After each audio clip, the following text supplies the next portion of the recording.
going live.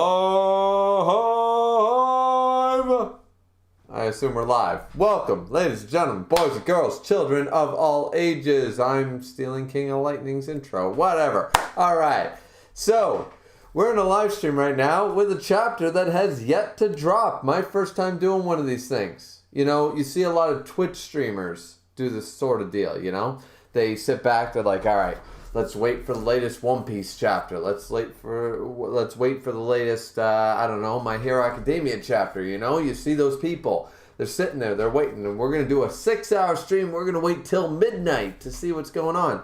For me right now, it's already 10:30. So, we're just waiting here to see if the Shuumatsu no Valkyrie chapter 39 drops. Supposedly, it's already fully translated. And they're just waiting to upload it and clean it up and that kind of idea. Clean and typeset, you know. It's a process, of course, right? So we can't begrudge that. But apparently it's fully translated, and we're waiting for it. It was almost going to be, from what I understand, it was almost fully translated yesterday. So we're sort of just sitting here waiting for it. It's my first time ever doing a stream with the title of a reaction, waiting for a chapter. And for all I know, we might be here for 2-3 hours, and I'll say, guys, the chapter's not here. We're gonna call it quits. I don't know yet. It's gonna be interesting. By the way, I'm Griever, in case you guys did not know.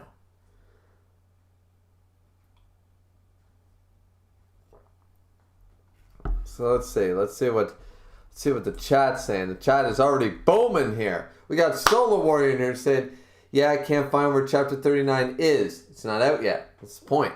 Missed content. It should be out anytime soon. Dragon's Rage is in here. Yo, great mod. He's in here. One Above All saying, yeah, boy. I imagine that is the way One Above All wanted me to say that. He didn't want me to sit here and be like, yeah, boy. He wanted me to go, yeah, boy. You know, he wanted inflection. He wanted acting. He wanted Shakespeare and Renaissance and, you know, acting. Miss Content also said the translator was doing some touch-ups to the finished translation like 2 hours ago, so I can't imagine it'll be that much longer. That's great because I'm supposed to talk to my lovely better half, who you guys have never met, but maybe one day you guys will. Maybe that'll be like my 1K stream. I'll be like, this is my wife. Yes, I actually do have a wife. I don't have a body pillow. You know, maybe one day. You know, and I don't begrudge anybody who has a body pillow. Honestly, my brother is not an anime nerd. Like, he watched Dragon Ball Z growing up and Pokemon like I did. He doesn't like anime at all. But he got a body pillow. So I mean, it's blue. Like there's no character on it or whatever. But so, you know, I don't judge. It's fine. Let's see. Solar Warrior says, oh, so that's why it was titled this and I could not find it. Right, that's what I'm saying. Like, I've never done this before. I've seen other streams. I know that King of Lightning, actually, it's funny that I stole his intro at the beginning because I have actually watched Twitch streams of him doing that. Like, basically waiting for the One Piece chapter to drop or waiting for XYZ to drop. You know, I've seen other streamers do that before, basically being like, okay, we know the One Punch Man chapter is gonna drop sometime tonight, let's start a stream, let's do an 8-hour stream. I don't give a shit. People with, like, YouTubers that have a full-time job as a YouTuber, they have the capability to do that. Me, not so much. Like, I really shouldn't be making this stream right now. Like, if the chapter drops, great, maybe I can squeeze it in, but I should literally not be doing this. I have a dirty kitchen, I've got a million things to do, I've got so much paperwork to do, I got a wife to deal with. Like, I should not be doing this right now, but my Discord was you know, it's funny, two people in my Discord basically like, come on, let's do this, and I was like, all right. So, it doesn't take much to peer pressure me, apparently.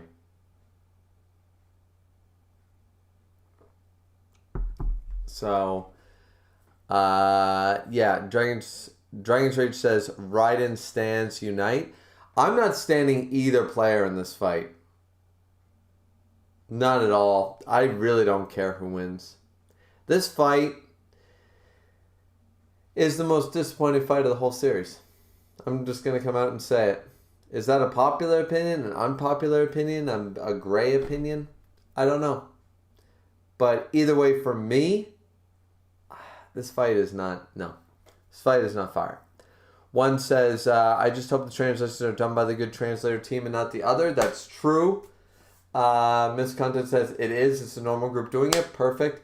Dragon's Rage and MC Dude, both moderators here, talking back and forth, say, I predict Raiden is going to do something crazy. Well, it's his turn sort of idea. Have you noticed that basically Shuumatsu no Valkyrie is an RPG? It's turn-based. You know? It's Prince of Tennis on steroids. You know what I mean? It's like, ha! I beat you into a corner. Ha ha! I will get out of that corner with my special move. Ha ha! I have an even better move. Ha ha! I have another move. You know, it feels like a Pokemon battle, a Yu-Gi-Oh duel, a Prince of Tennis match. You know, so it is Raiden's turn to bring out some special move. Shiva brought out his. Time for Raiden to bring out his, right? But yeah, MC said, Raiden stand detected. Welcome, brother.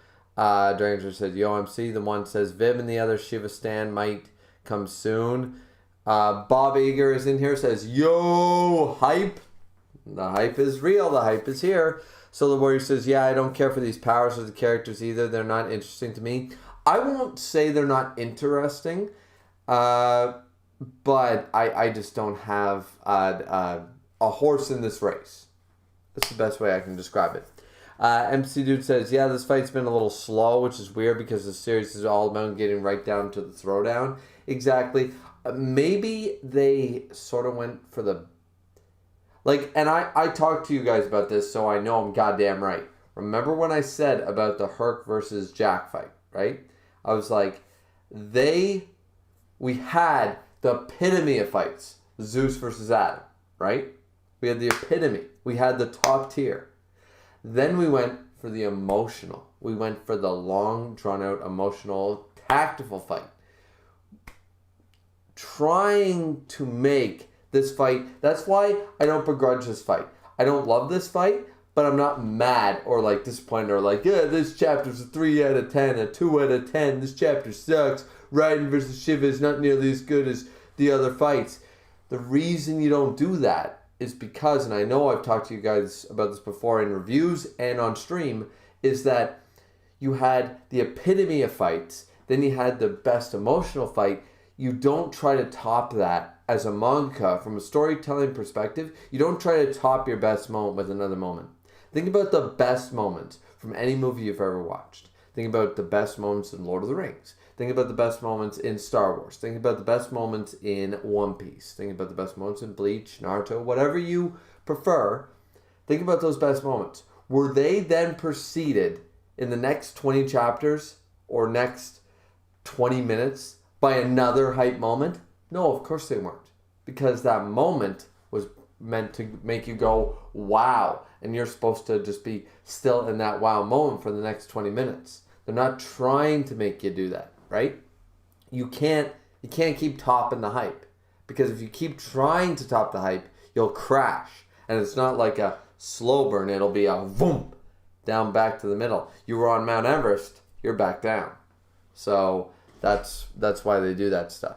So this is why I don't begrudge the fight. We just came off probably the biggest, longest, I definitely think it's the longest, most emotional fight we've had in Valkyrie. Trying to top that would have been a mistake on the manga's part as far as my writing opinion is concerned from a storytelling perspective.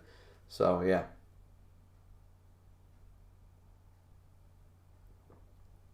Miss Content says, yeah, most people find it pretty meh. Guess can't be helped since it came after 3 S-tier fights in a row. Exactly. And that's why this was done. And don't get me wrong, I still find the fight meh, but I know why it's done and I know why it's intentional.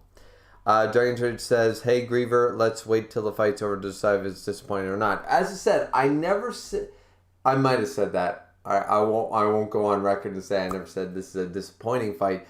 But I want to correct myself if I have and go back to my original point. This fight had to be mediocre. Or not that it had to be mediocre. It could not. wasn't supposed to try too hard to surpass the greatness that was the Heracles versus Jack fight. I think we can all agree, like Zeus versus Adam or Herc versus Jack. There's no question. The community is split on which one was better, but we all agree it's a split between those two, right? So it's very difficult right now to judge this fight. And I think from, once again, a storytelling perspective, we need to appreciate the fact that the manga is not trying to top what he just did. The manga is attempting to continue the story without trying to every time bring the hype, because by fight 7 or 8, it would get too ridiculous, right? So right now, it's just like, all right, yeah, I think I hit the peak. I'm going to go back down for a while. Then we'll go back up. But for a few months, we got to go down. Just the way it is. Once you climb at the top of the mountain, eventually you got to climb back down, right? Not that there's not another mountain in the distance. But when you climb at the top, you got to come back down. So, yeah, let's see. One says, yeah, that Adam versus Zeus, Poseidon versus Sasuke, and the Jack versus her was this. Yeah, exactly. We had 3 stellar fights in a row.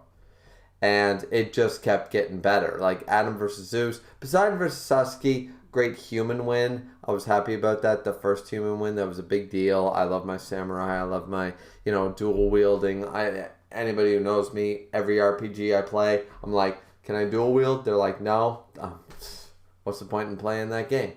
Because if I can't hold 2 swords, I don't want a shield. I don't want a big 2-hander. I want 2 swords. Let's go. So, yeah, absolutely. Keisha Prime says, link me to the chapters, someone please. I didn't know it was out. It's not out anywhere. MC Dude said, it's not out. We're just guessing it'll be out soon. Miss Content said, it's not out yet. We're waiting to build the hype. Keisha Prime says, oh, okay, thanks for the info. I thought I was missing out. Keisha Prime, message retracted. Keisha Prime in here, ladies and gentlemen. A great man. I think he's got more subs than me right now, and kudos to you, man. I think I did that last stream when I was really drunk.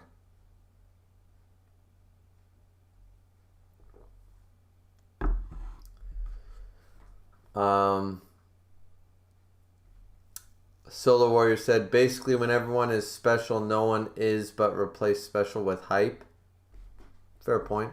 Dragon's Rage says, maybe when the fights were over, we'll look back on this fight and realize it's not that bad, kind of like some people with the Sasuke versus Poseidon. Exactly. Like, it's sort of like, once again, a lot of people go back for certain One Piece arcs, like One Piece being a good example of this, 21 years. You go back and you realize that the pacing was, a lot of people complain to hell. I still do. Whole Cake's pacing. Awful. But go back and read Dressrosa. A lot of people hold Dressrosa to be a fantastic arc. That shit is a goddamn molasses to get through. It really is. Whole Cake is actually not as bad. But people complained. They didn't complain in Dressrosa, but they did complain on a week-to-week basis so it's interesting. When you have the full story ahead of you, it's like Fishman Island. Fishman Island, easy to get through. I think it's a fine arc. It's actually a pretty good arc when you don't read it week to week. There's a very big difference that I think Dragon's Rage is bringing up here about the difference between reading something week to week, bi-weekly, monthly, versus being able to read a whole arc if you wanted to binge it, right? So there's definitely a different format and a different opinion based on how you can read it. Keisha Prime says, your title is misleading. Yeah, all right. Let's edit this. Waiting for.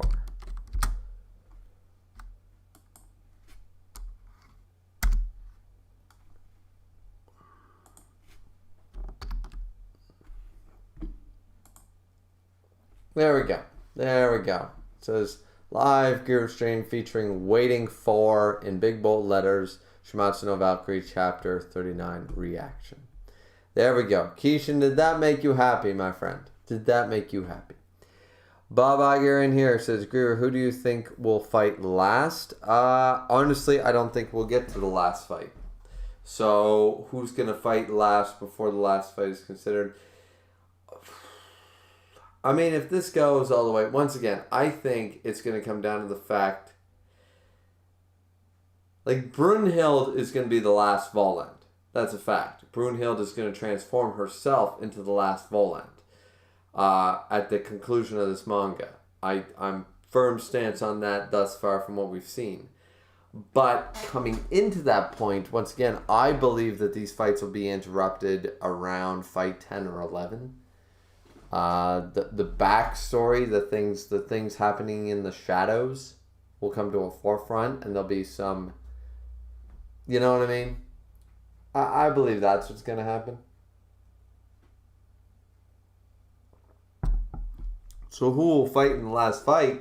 I think they're characters that aren't even on the list. Maybe it'll be King Arthur versus Hades. Alexander the Great versus Ra. You know, people we haven't even considered because they're not on the list. Jesus Christ versus Lucifer. That could be the last, you know. Miss Content says, what's the only thing cooler than one sword? Two swords. Exactly. See, Miss guys got huge hype. Go follow Miss Content. The link is not in the description because I hate editing stuff in live streams, so I apologize. But Miss Content is someone who has been doing Jujutsu Kaisen, if I believe I'm pronouncing that correctly. And also Shuumatsu no Valkyrie videos. Got huge hype really quickly. Don't begrudge him for that. It's awesome that he's risen to fame so quickly. He's actually surpassed me in subscribers. It's crazy. It's awesome. Definitely go follow Misk. He makes some great content, guys. He reviews Shuumatsu no Valkyrie just like I do. He does some great stuff. So, and he's on the ball here. What's cooler than one sword? Two swords. You know, he knows. He knows what's up. Miss Content says, update. Demi says he sent it to Arang. It should be any minute. Ooh. MC Dude says, oh dang. The one says, nice. Keisha Prime says, sorry, just thought I was out of the loop was all. No.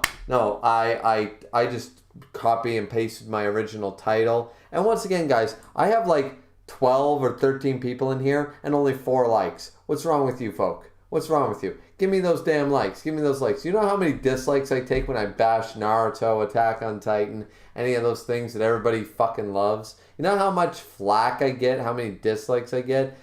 Let's overabundance the likes on videos that I know I'm being like. You should see the One Punch Man stream that I bashed on Tatsumaki.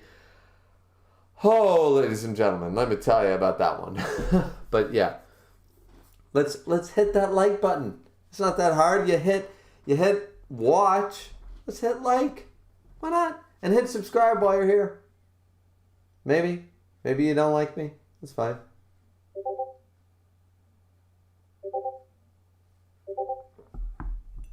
Okay, I'm hearing a lot of deets. What the hell is going on?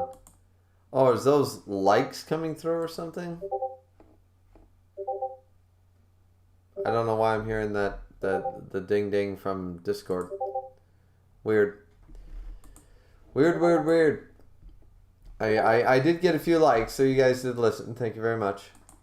But anyway, let's get back to it. So all right. Keisha Prime says, sorry, just thought I was at a loop. Yeah, I read that. Dragon Trade says, so which fighter that hasn't fought yet are you excited to see fight besides Odin? Which fighter that is in the list that hasn't fought yet am I excited to see? I'm excited to see Rasputin. I'm excited to see, besides Odin. On the God side, honestly, not that many. I mean, Buddha, I guess. I'm a little excited to see. King Leonidas. Rasputin, King Leonidas. Tesla. I'm more excited for the human side at this point because I've seen like some of the gods that I was really interested in. Other than Odin, it's kind of hard. Anubis is going to be interesting. I'm curious to how they're going to depict Anubis. But, yeah. So, either way. Rasputin's going to be fire. I mean, the dude was a commoner who basically became the god in Russia overnight. Like, the dude. And then they tried to kill him like 8 times. Rah, rah, Rasputin, lover of the Russian queen. You know, I know the song. Grigory Rasputin, man. They poisoned him, they shot him, they stabbed him, and then they had to throw him in the frozen tundra or some shit just to kill him. So, let's see. MC Dude said, humanity's got to sweep from here on out. Give thanks to our father Adam for the momentum. Absolutely. Noah Coleman says Hades. Which fighter are you excited? I assume that's the answer to Dragon Trade's question. But the thing is that Hades is not on the list. Though I am super stoked to see Hades. I would love to see Hades. And I know Hades is going to be involved. But as far as a fight, I don't think we'll see a Hades fight. Miss Content says, thanks Adam for the inspiration. Thanks Sasuke for the momentum. Fair, actually, that's a good argument. Even though Adam, strongest human so far. Strongest human. He lost, and he's still the strongest human. That's a fact. Anybody want to go on that one? I'll do the versus battle. Adam, and I'm not a church going man, ladies and gentlemen. I am not. But at the same time, I also hold that, you know, Adam was file number 1 for a reason, not just because he's amazing. Dragon Church says, I am most excited to see Rasputin fight. Don't sleep on him. As I said, Rasputin is one of the 3 humans that I am most excited to see him. A lot of people hold up to that Simo dude, Simo, the sniper person from the Arctic or whatever, Antarctica. I don't know enough about him, never heard of him before, so I don't really care. I even feel it's going to be a woman. In all honesty, it's going to turn on his head because everyone says it's a man. It's going to be a woman, like just to flip it up.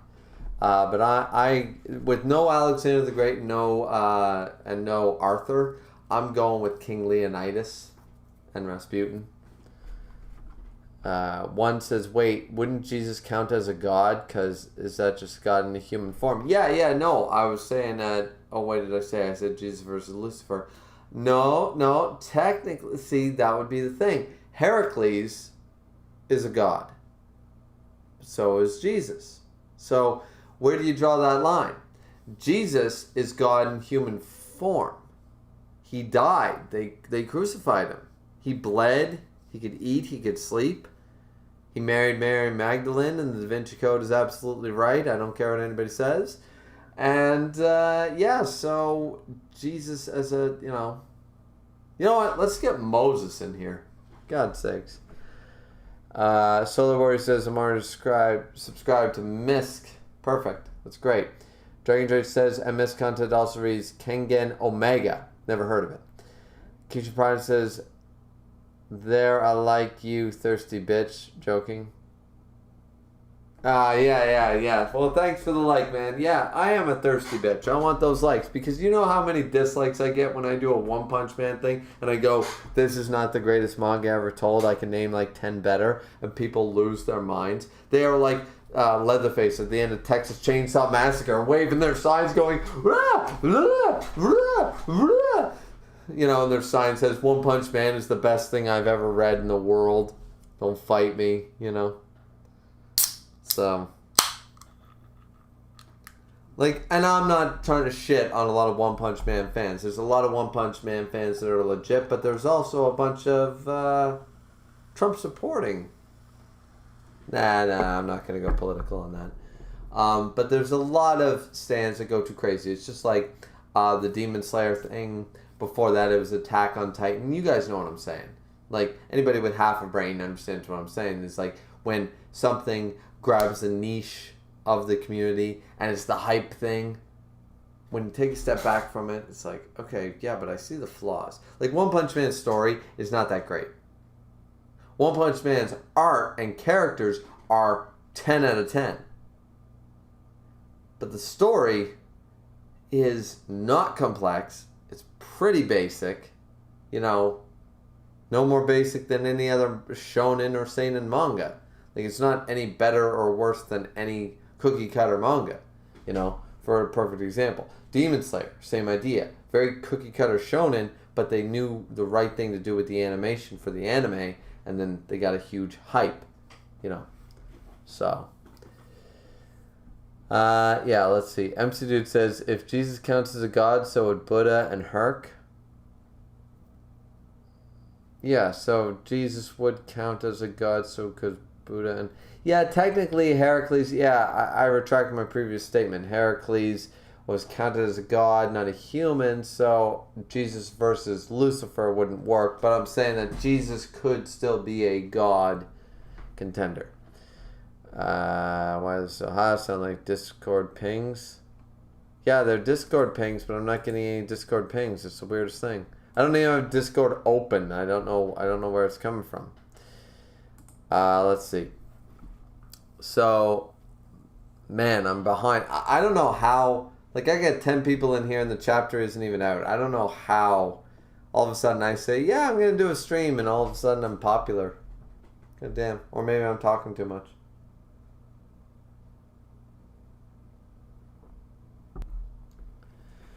Miss Content says probably need to mute the Muday channel. One says, that happens when people comment on Discord. It's annoying. Yeah, but I don't even have Discord open. That's why I couldn't understand where those noises seem to have stopped for the last 20 minutes or so. But I didn't even have Discord open this whole time on my computer. It's on my phone. I can understand if I heard the ping from my phone, but I'm hearing it out of my computer speakers. So I don't know what the hell's going on. Both Buddha and Heracles were on the god side, said one. Yeah. I corrected myself. Sorry, I corrected myself on that. I was just trying to... I did a wrong matchup. I said Jesus versus Lucifer. That would be a God versus God matchup. No. What I was trying to say was it'd be really cool to see people not on the list like Jesus and Lucifer, Raw. I was just trying to list off some people that came to mind, but I messed up. Noel Coleman says he is excited to see Tesla. And I'm excited to see Tesla too. I'm hoping for some electricity thing. Whereas I'm an electrician, I want to see this shit. Because I can complain every day about how people talk about the 1 billion volts attack from Eneru in One Piece. And I'm just like, no, it's amperage. It's not, the rubber would actually, there's no such thing as a non-conductor in this world. So, just a quick recap of that. As an electrician, I can tell you right now, a lightning bolt can go through any material on the face of the earth because it has enough voltage. There's no such thing as a non-conductive material. We like to call them non-conductive materials, rubber, wood, etc. But you put enough voltage through any material known to Earth on the periodic table, it will either catch fire, burst, or pass a current through it. There's no exception. You apply enough voltage. So the idea that there was 100 million volts or 10 billion volts or whatever that Eneru did to Luffy being a rubber man, the idea that he couldn't be hurt, it was kind of, Anyway, we're neither here nor there. We're not talking One Piece. So that's why I want to see the Tesla stuff, because I'm waiting with bated breath to do some calculations. And everybody's saying, "Oh no, they're not opposites. They're equivalent. The amperage rises, so does the voltage." Anybody know Ohm's law? Because no. People do that. There's a different thing. There's a different sect of people. There's one sect that believes that that voltage and amperage goes. As voltage rises, amperage goes up. And there's a different sect of people that believe that their voltage goes up, amperage goes down. And it's all based on the power or the resistance based on the item you're talking about. And I'm on the right side of that based on, depends on the amount of wattage or the amount of resistance. You can't have just voltage and amperage. You need that third factor. I don't care which one you use, but you need that third factor to determine the voltage and the amperage. As an electrician who has been in the trade for almost 15 years, just gonna point that out, that maybe I'm right.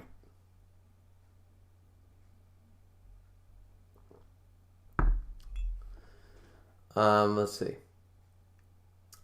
This content says, really want to see which version of Beelzebub they do, and I think in a mix of different versions together. I think what they're going to do with Beelzebub is like the 7 Crown Princes of Hell.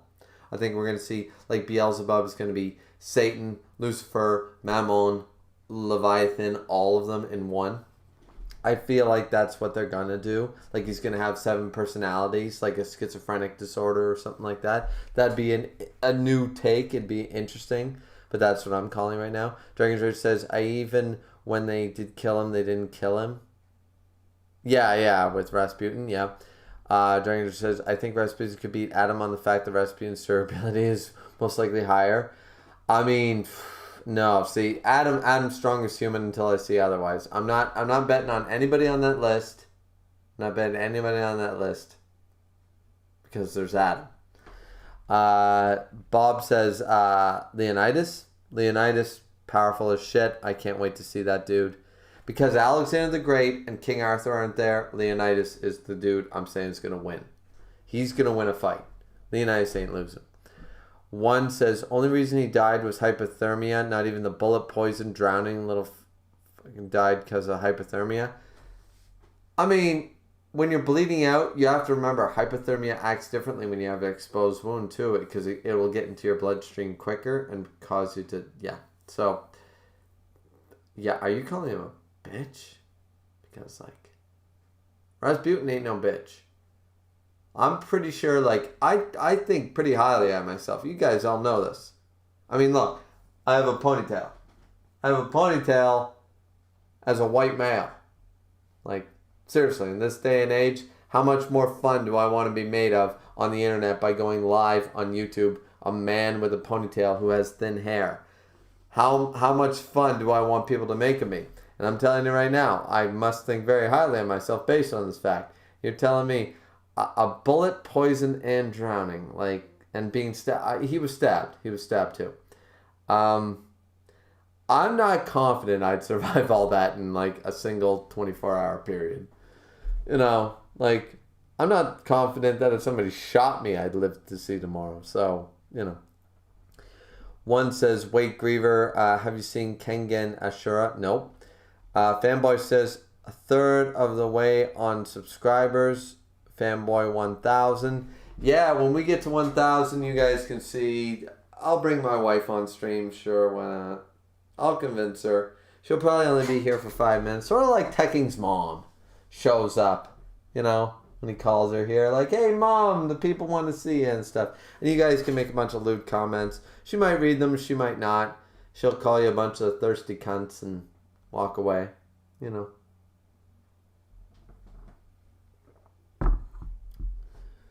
Yeah, she might do that. I can probably convince her for the 1000 stream. Sure, I'll convince her to come in if only for 5 minutes. That's I can make that happen. Assuming she's here. She's still in California because we are responsible COVID-19 people. Oh, you can't say that word. Fuck it. I don't monetize. COVID-19. You know, we're responsible people like that. So, yeah. So she's still there, and my best friend is my hand. One says, nah, I don't see anybody above Adam. I'm with one on that one. Dragon George said, One Punch Man is more character-focused story. Absolutely. Like, that's what I'm saying. Like, the story itself ain't that great, but it has high art, high characters. The characters' individual stories, which are individual from the main story, most of them are pretty good. Some of them suck. Some of them are mediocre, but some of them are phenomenal. Like, some of the character stories in One Punch Man are great. But the main story is cookie cutter. It's basic. Let's just say that. MC said, boy, if I could tell you about all the places One Punch Man will go. Webcomic readers, once again, ladies and gentlemen. Yeah, but MC Dude, I'm just going to say, you might be a webcomic reader, but the way Murata draws, he's going to redraw the whole story 3 times by 2030. So we might never get to the point you're fucking at. Yeah. And actually, I don't want to call them redraws or redos. We're not getting into that today. Nope. This is not a hate stream. This is a happy stream. We're Shuumatsu no Valkyrie. We're not talking about the abysmal Murata thinking he's all up here. We're not doing that. Let's see. If it ever progresses in the manga. Okay, MC didn't know what I was talking about before I even knew. Dragon's Rage says, One Punch Man isn't like Full Metal Alchemist Brotherhood. No, sorry. Full Metal Alchemist Brotherhood. Where it's focused more on the story than the characters. Yeah, but Full Metal Alchemist Brotherhood is a better story than One Punch Man, bar none. Full Metal Alchemist Brotherhood is better than most mangas. It's better than One Punch Man. That's just a fact. Like, I don't know. Like, that'd be like someone coming to me and saying Death Note isn't as good as One Punch Man. Like, no, you're wrong. There are a few mangas, like, we can debate about things like I like Bleach more than One Punch Man. If somebody wants to tell me that, well, here is X, Y, and Z, and they want to write a whole essay and explain to me why One Punch Man beats Bleach every single time, I might read that. It's personal preference for me that I like Bleach more. But there are certain mangas that just beat it. I'm sorry. Like, once again, Full Metal Alchemist Brotherhood and Death Note clearly beat One Punch Man because they beat almost every manga ever. I've read 200 mangas, guys, and I'm telling you right now, I've probably read maybe 300. I know I've read 200 because my manga store map has 202 mangas on it. But I'm telling you right now that, yeah.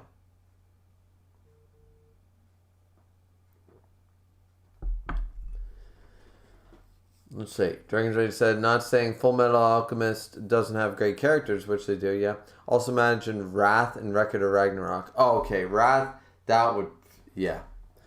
We won't even go there. Bob said, do you think some Japanese fighter will lose? If you're talking about Okita, maybe.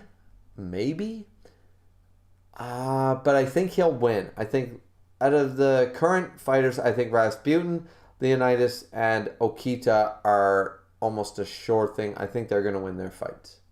Out of, like, just picking 3 names offhand, I think those 3 will win their fights. I think the sniper person's going to lose. I think Raiden's going to lose. I think Tesla's going to lose. Even though Tesla will be an amazing fight, I think Tesla's going to lose. And who else is left? I don't know. Miss Contest says, Kengen Ashura is really good fighting tournament manga. There's a big overlap between the fan base and Shuumatsu's. Maybe I'll check that out. Miss, could you send me a message to a link for that stuff? I'd appreciate that. Just like with the other one. Noel Coleman, I'd like to see a god versus a god. Probably not going to see that. Like, we sort of had that Buddha Loki. You know, we're probably going to see it outside the tournament in this background battle. But, yeah. Miss Kunda said, Full Metal is just one of those series that everyone knows is at the peak of anime. Exactly. Miss knows it. Like, you don't try to top that. You don't try to top Death Note. You don't try to top whatever. It's like the shonen mangas all know that every single time you try to do anything, you're going to be compared to Dragon Ball Z. Learn it, get over it. Right? Like, and I'm not saying that, like, I know the flaws with that manga 100%. Like, unlike Death Note and Full Metal Alchemist,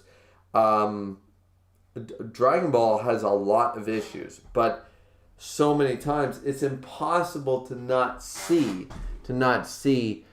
the reference, because, and it would be impossible. How could you be a mangaka? Like, if I were to sit down right now and draw a story, how could I not be influenced by the things that I grew up with? How could I not be influenced by Sailor Moon, Pokemon, Legend of Zelda, and Dragon Ball Z? How could I sit down and write a story and not be influenced by these things? I actually remember my friend wrote an original story, because we love creating, and I've written like see, this is all story content, guys. Like, I've written so many things. I've drawn so many sketches. I'm always creating stuff, right? That never gets off the ground. Just I'm like, oh, I saw a Western. I want to write a Western sort of style, right? Every single time, no matter what I see. So I remember my friend actually wrote a huge story. Like, it was like 120 pages. And I read it and I went, dude, this is Ocarina of Time. He goes, no, it's not. It's a fantasy story, you know. We were reading Del Toro Quest and we were playing Legend of Zelda and stuff like that. But he's like, no. Like, this is original. And I went, this is Ocarina of Time, man. Then he came back to me a week later and went, oh my God. It was Ocarina of Time pasted again. Different names, different story, but same 3 stones had to be collected, you know, the Master Sword, you know, all that shit. Like, it was basically the same idea, just change up the item, change up the characters, change up the direction of the story, and it was the same story. So, I mean, how can you not be influenced by that? So, sometimes it's very difficult to, like, get away from where people get their inspiration and try to separate it, because you're always going to see the tropes. You're always going to see the big 3, and before that, you're always going to see, like, Dragon Ball Z in a lot of works. If you read Shonen, you're going to see Dragon Ball Z everywhere. Because they sort of set the bar, and everybody's just trying to do the same idea. They're trying to match it, they're trying to overcome it, and some mangas can get away from it enough that it feels totally original. But it's very difficult to do when you're in a certain demographic.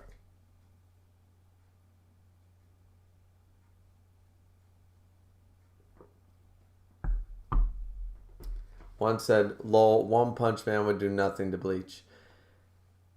Are you saying, like, Bleach is so much better than One Punch Man? Or One Punch Man is so much better than Bleach? Because in my opinion, Bleach is... I love Bleach for everything. Even the art style I prefer over One Punch Man. Even though Kubo can't draw as good as Murata, we all know that as a fact. I don't care. His characters are better. Like, his character designs look better. There's not a single character design that I would not take over. I would take some of those really weird looking Espadas over it. They're just so much cooler. Tenryo said, where does Magi rank in your top manga list? Top 20.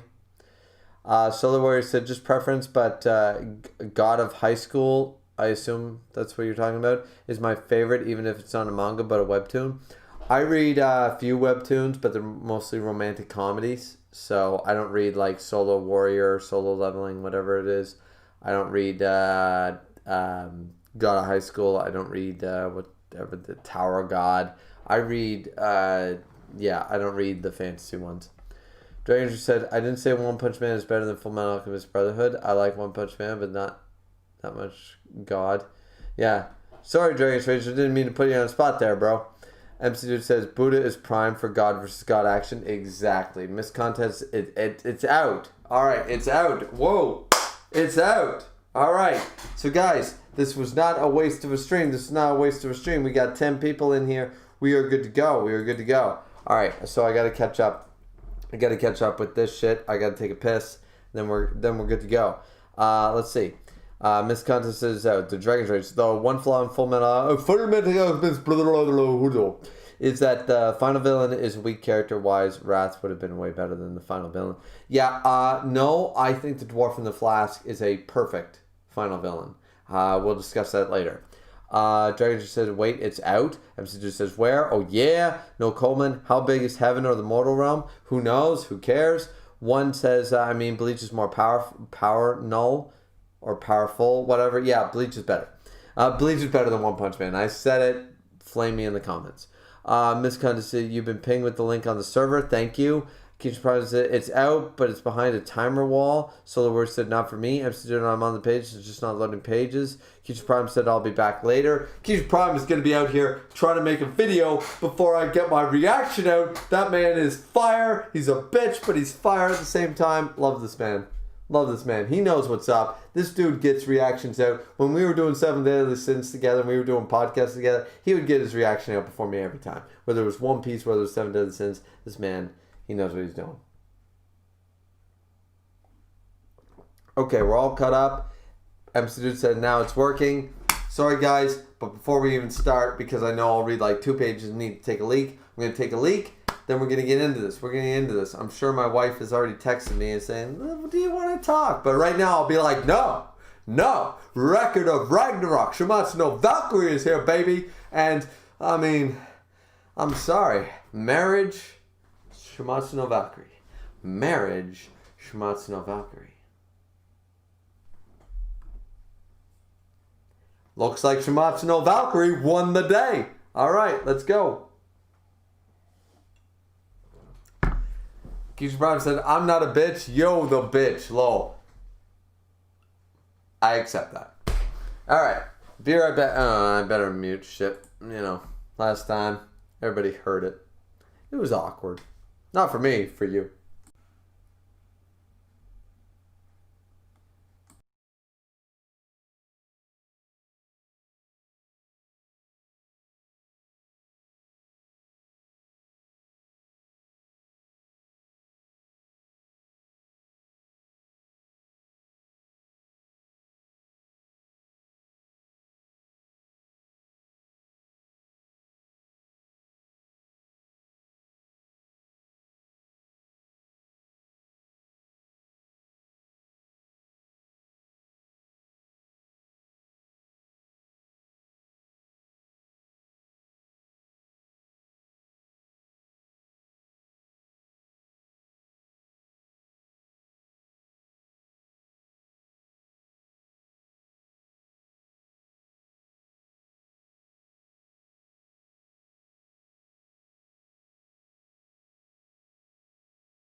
Yeah, that's right. I did a little dance.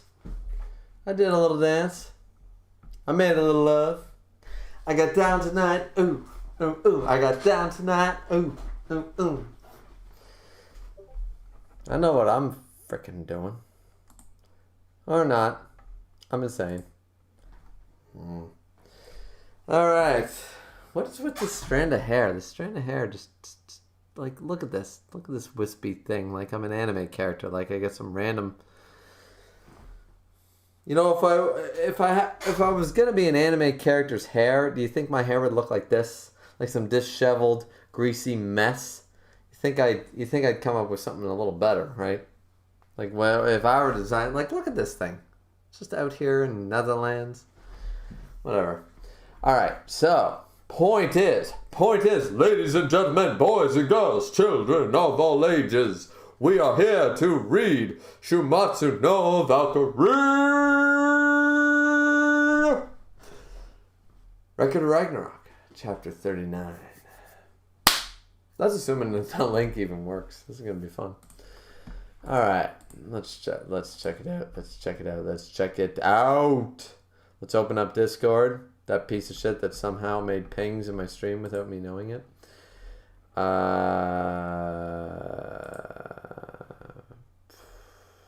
Where is it?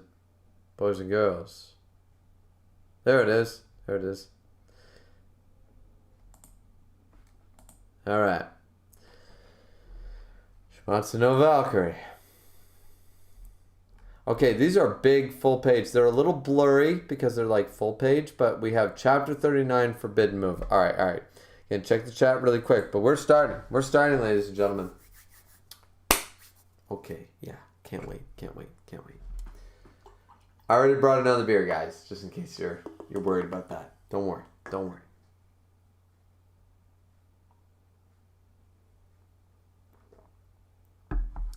Miss Content says, I'll be a good sport and wait until the stream to record my review. Dude, no.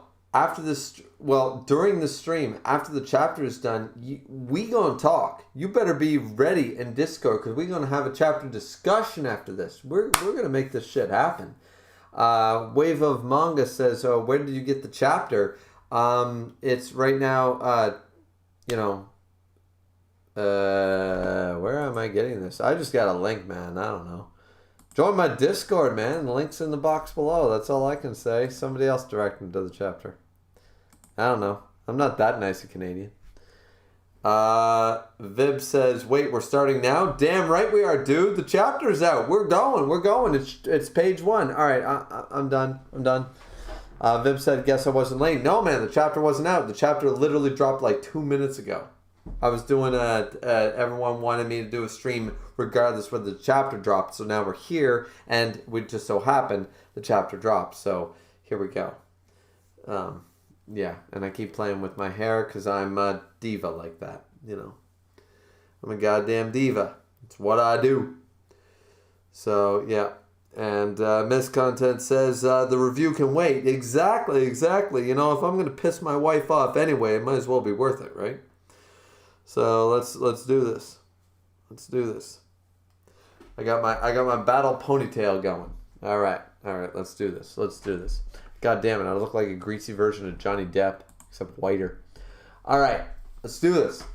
So, chapter 39, Forbidden Move. We see Raiden. He took the blow. Shiva shocked. Raiden looking there like,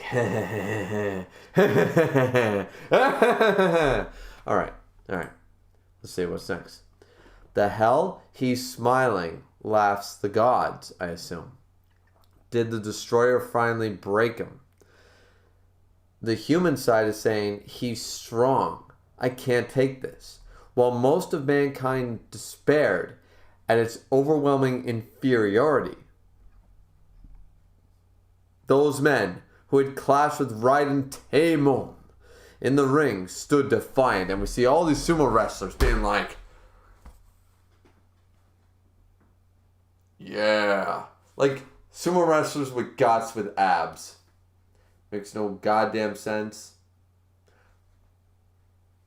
But that's fire. Alright, they're all standing up. I love that bearded dude to the right.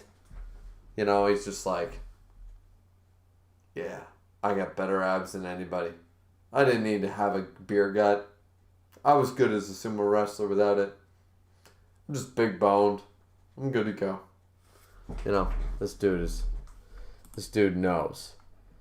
And he's the one who's gonna talk. Yes, the bearded bastard with 1, 2, 3, 4. He's got at least 5 teeth missing. 5 teeth. Dude, I got one fake half a tooth right here, or maybe right here. Which one is it? You guys can probably tell the color distortion. Like one tooth. It's not because I don't brush my teeth, guys. It's literally one of them's fake. I got it when I was like 16. So it's a fake tooth. I gotta replace it. Alright. So, hold on. Who the fuck is... Oh no, it's my wife. Let me know when you're done heating up food, gonna eat. Alright. I got the approval from my wife to keep live streaming. Yay. Alright. So, this is it. We know Raiden's strength better than anyone else. And then a dude with the Himura Kenshin scar on his forehead goes, yeah, the title Peerless Rikishi ain't just for kicks. And then, alright, this dude who has a handprint, I imagine that was made by Raiden. It's literally like a scar of a hand going, boom! Can you imagine, like, out of all the scars, like, trust me, when I was growing up, I always wanted scars, like, if I was going to have scars, I wanted scars, like, you know, like a cross-shaped scar on my chest, or like the Yamcha ones, like, on the cheek and across the eye, like, look like a badass, I'm dangerous. But to literally have a handprint for a scar, that's just really weird. But you know what? That dude wears that like a badge of pride. Raiden! Throw him out of the ring! You know, that dude is shouting to the goddamn heavens. That dude has my utmost respect. And then we see a couple of the lords saying that. See that Tanikaze? Raiden smiling on the ring. He really is happy. Ain't he? Hey, Onagawa. And these dudes, they're also, I am mistaking them for lords because they were wearing some, not kimonos, but hyoris or whatever. And, but yeah, still sumo wrestlers. All right. So they all know Raiden's coming.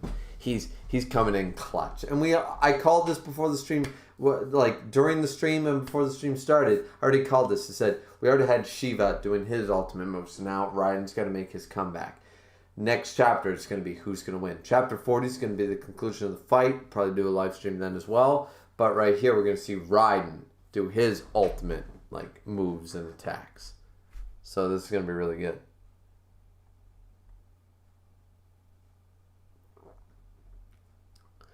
Taro Kichi, you bastard.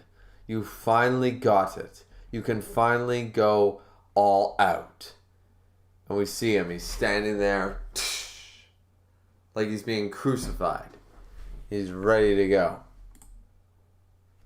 No Rikishi ever loved sumo as much as Raiden Tememon. I'm really bad with the double E, guys. I'm going to keep screwing that up. While not having sumo love them back. Yeah, because our Rikishi, as far as I'm aware, is not the best level. There's like one or two. There's at least one, but there's like maybe a second level above that. Raiden only got to this level, and I forget, I tried to read up a little bit about that, but there is a level above that, and he never reached that level. And there was a reason for that. But at the same time, people viewed him as still being the best sumo wrestler. It's sort of like, it's an argument I've made multiple times about certain athletes that I follow. Like, you don't need to be the best. The best hockey player, the best football player, the best basketball player in the world may never actually win a Super Bowl, a Stanley Cup, a championship, right? It's hard to argue people who believe that championships are all that matter. But there are certain players, especially Jason Witten, football, Dallas Cowboys, who are considered some of the best of their position of all time and don't hold a ring. Don't hold a cup, don't hold a championship. And Raiden is the one of the sumo world. He holds many titles, but he's not top dog. Why? And why was he chosen? Because he is one of these athletes. And honestly, you would think that me, as someone who fights for those type of people, that it's like, it doesn't matter who wins the Super Bowl. The best players in the world sometimes don't win the Super Bowl. It's definitely interesting, anyways, to see an athlete of that caliber go to such extent and only reach a certain plateau. When you know, given the right opportunity, they could have broken every record. And some of them too. They break every record. They just don't break the records that, depending on the fan, what matters. To most fans, the championship is all that matters. Not the numbers, not the records. It's definitely a very interesting process. So right now, I don't know what page we're on. We seem to be on page 6 of 69. This is gonna be long. This is gonna be a long one.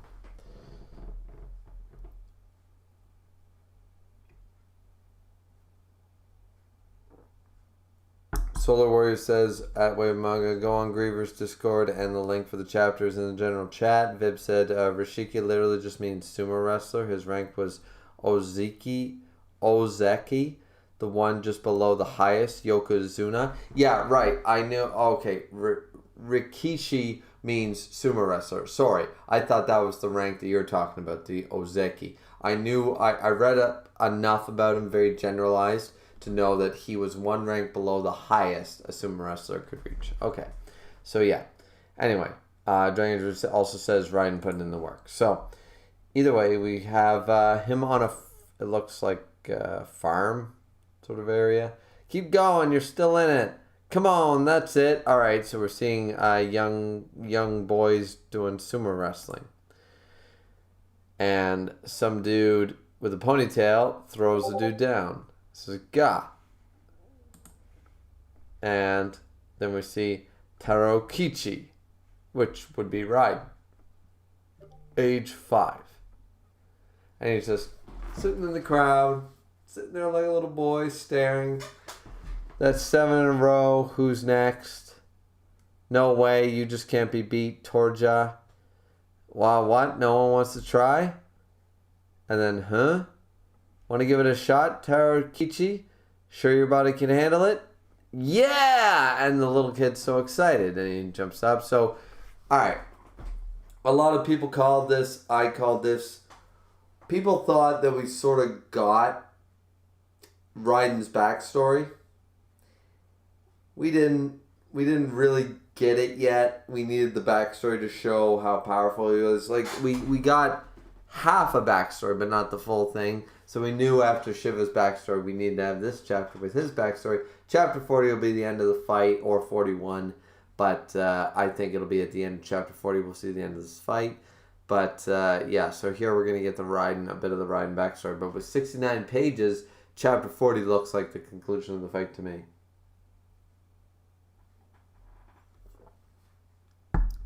Is that Taro Kichi really cut out for sumo? Don't know. I never seen him try and go. He's pretty weak. I think he'll go easy on him. Even with Hayakuye holding his muscles back. Okay, I am assuming the character. Out of the ring, he was like a freak of nature. Hayakuye. Oh, is that Raiden's name? Like Tayokichi Hayo. I'm confused. Anyways, point is, he knocked his senpai out of the ring with no problem. Alright, I won! And everybody's freaking out. Raiden goes up to him, you okay? And he's freaked out.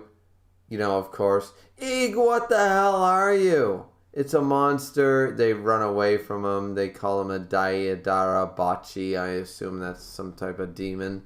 And he's scared of his own muscles. He's scared of his own strength. He apparently goes home. Tarokichi, you're not going to play with the other kids? He says, Mama, why am I not like everyone else? And the mother is really shocked by this and stuff. Like, he wants to keep himself indoors, of course, because now he's scared of hurting other kids. Of course, a classic backstory for a lot of, why'd God make me such a freak? And now the mother is even more shocked. Tarokichi, your mama is very thankful to God. Hugs her child, even though being shocked as she is. We're not going to get a Jack the Ripper thing going on once again. Like, you are a freak. I never should have had you. I tried to raise you, you piece of shit. We're not going to have that again. Thank freaking God. My God. That was a bad one.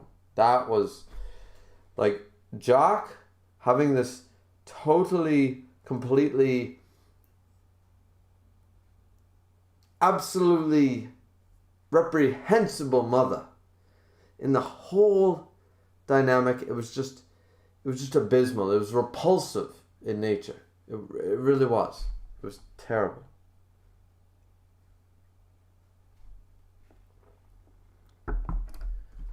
So we got Raiden here saying, not a freak, grabs kid, your mother is thankful to God.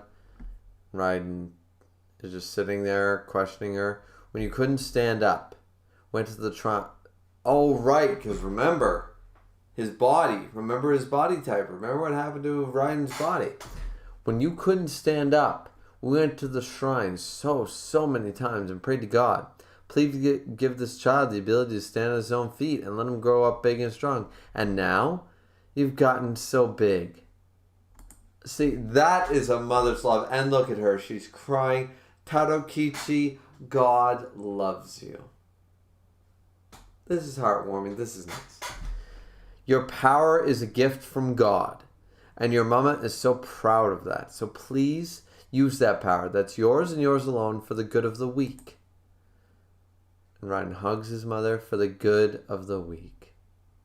From then on, just as his mother wished, and we see him hauling like Heracles. Basically, this is the Heracles backstory. Raiden is Heracles, just told in the Asian cultures, in the Asia district. Raiden is Heracles, you know, the boy who was blessed by God, who had super strength, pretty much. That's what we're seeing right now. Taro Kichi grew up to be a kind-hearted child, and so he would have lived, unlike Heracles, though. After a couple of bouts in his childhood, he was loved for his superhuman, his Heraclean level strength by the people.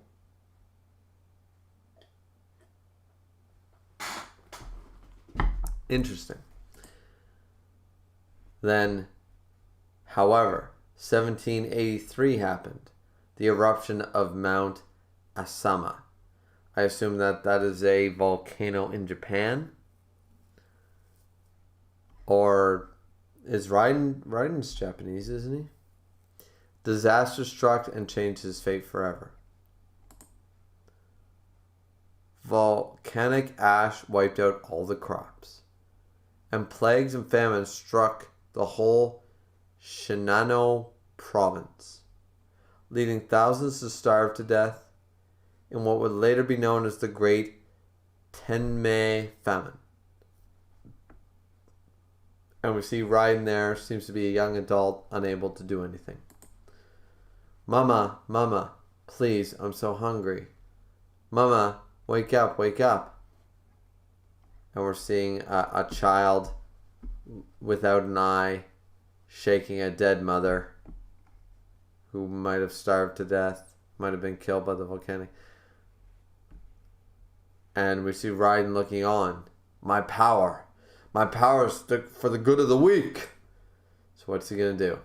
Oh, he's only 17. He looked like a young adult. Age 17, he leaves home apparently. We see the father and mother crying and waving him on. This is the Heracles backstory. Like, unlike the whole, he was Achilles and all this shit, and, you know, Achilles, and did all this stuff and drank some potion from Zeus. No, basically, this is the Heracles backstory from the Eastern culture. Because this is basically Disney's Hercules right now.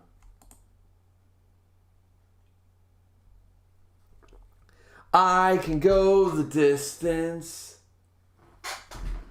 fearless and be strong. I will face the gods. I can go the distance. Tarakichi left Shinano and ran like the wind. I'm Michael Bolton. Yeah, so we're... It's hard for me. It's really hard for me right now because all I can see is Disney's Hercules right now. That's what I'm watching right now. I'm watching it in the manga panels in an Asian setting. And I'm not saying it's not true or whatever, but Shuumatsu no Valkyrie, if this is the journey you gave to your hero, like you already had Heracles himself in the story, I don't know. I'm not mad or upset about like the whole stealing or the ripping off of the same story or whatever, or the path that it took. It's just like I did not expect this. This is like, it was going in a fine direction. It's going like the Beyblade story, you know? And then all of a sudden we were jumping into Hercules' backstory.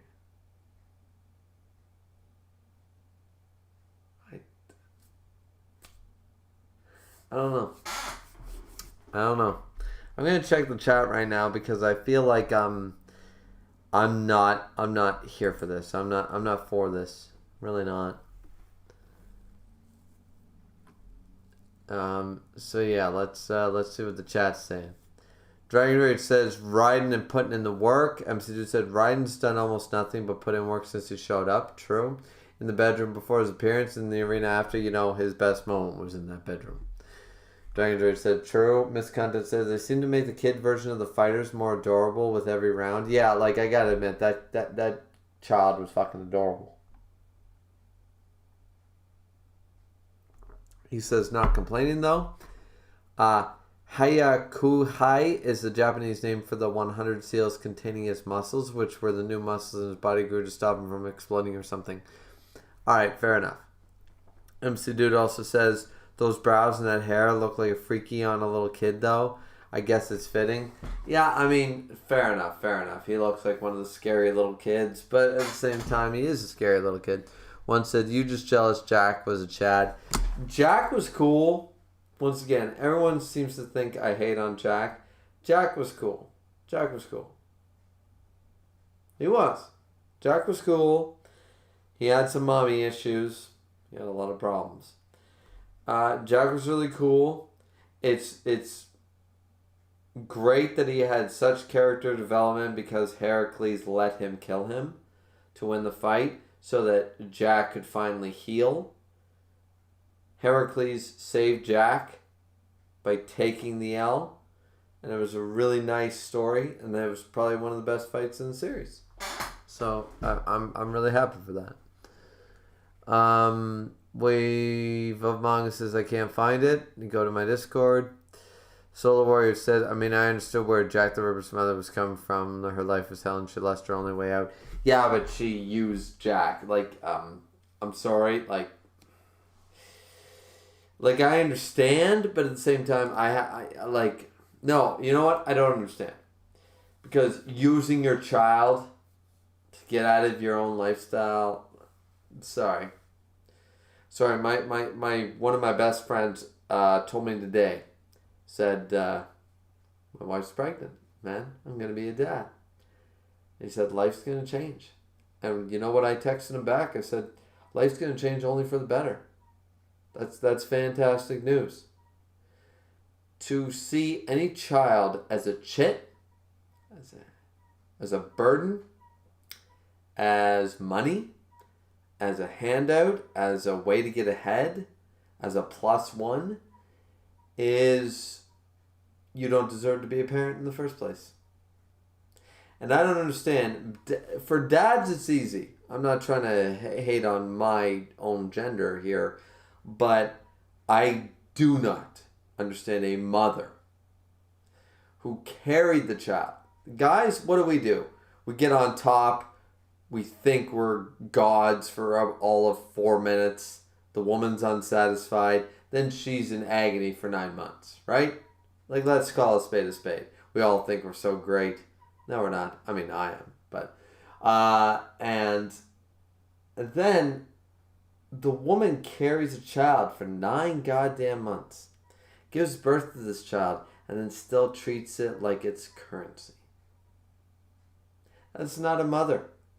It's not a parent. Didn't ever deserve to be one either. I got strong feelings about this, ladies and gentlemen. No matter how many beer I've had to drink, I will never go back on these words. I will never. You guys have seen me drunk on stream. You've seen me sober on stream. And I'm telling you right now, this is not... No. Jack's mother was wrong. She was wrong from day one. She used her own child as currency, and look at what happened to Jack. And it took Heracles to literally commit seppuku through Jack's fists to save her son. That was her job, not his. Heracles saved Jack when Jack shouldn't have needed saving in the first place. Jack's mother is the worst piece of shit in this whole series. That's a fact. So we are going to continue. But that is my strong message for this stream, ladies and gentlemen. Jack's mother, worst character in the series. No wonder they want to wipe out. You know, I get the gods. Wipe us all out. if their example of humanity was Jack's mother, I'd wipe us all out too. Nuke this whole goddamn planet and try again. If our example was Jack's mother, Donald Trump, Adolf Hitler, you know, I'd wipe us out too. Look at the representative of over almost 200 million people is an orange racist fuck. Like, why wouldn't the aliens want to nuke us? Why wouldn't the gods look down and go, they really screwed up? Like, we gave them like Zeus is looking over at Jesus going, didn't you try? Like 2,000 years ago, man, didn't you go down there? Didn't you? I thought you were meant to fix shit. He's like, and Jesus is sitting there going, dude, I tried. That shit still burns. My wrists, they're still sore, man. It's like, no, you just can't help these people. You know? Like, I wouldn't be surprised if the gods were up there all laughing their ass off at us going, oh, they're going to fuck it up. You think you're getting to year 3,000. Good fucking luck.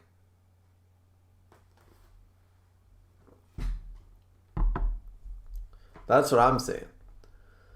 So, let's see. Solar Warrior said her last hope. Yeah, no. Still don't. It's not right. It's not right, man. Dranger said the contrast between Ryan and Jack's mother is great. I mean, the contrast between the two mothers is great because the mother didn't see her child as a freak. She was a mother. Ryan's mother was a mother. Wave Manga said I finally found it. MC2 said nice. 17-year-olds in manga and anime. Absolutely. Look at Ichigo. 15 years old. That dude looks still more manly than I am, and I'm 30. Vib said this is going to be the Heracles result too. Prepare the funeral, MC dude. A couple of messages retracted. Miss Kunta said, nah, don't worry. Their backstories are pretty different overall. I mean, right now, I'm seeing I can go the distance, but we'll see.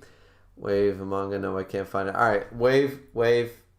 Dude, join my Discord. It's literally in the general chat. If you can't find it, I don't know how to help you. MC Dude said, just scroll up in Griever's chat, the general channel. Thank you, MC Dude. Dragon's Ridge says, I could see differences in Ryan and Heracles' backstories, which is a lot. Gonna go ahead and retract my choice of words on Herc. But, I mean, at the same time, like, you guys understand that, like, literally, the parents waving him off. Like, I have strength. I'm gonna go. I can go the distance. I'll travel all over the world helping people. It's Disney's Hercules Michael Bolton montage. That's a fact. There's no difference right there. The dynamic between the fight and this is Herc's is way different. Okay, yeah, the fight, the present time shit is a much different story. But right now, I'm just seeing too many similarities and it's making me weirded out.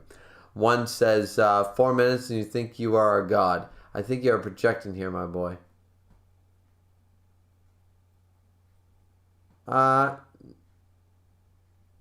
No, not really one. Like, I was sort of making the, like, classic joke more than anything. You know? It's like, we all joke, like, okay, 7.5 minutes at best, and you ruin your entire life by hooking up with a hooker. Ha ha ha, comedy sketch, right?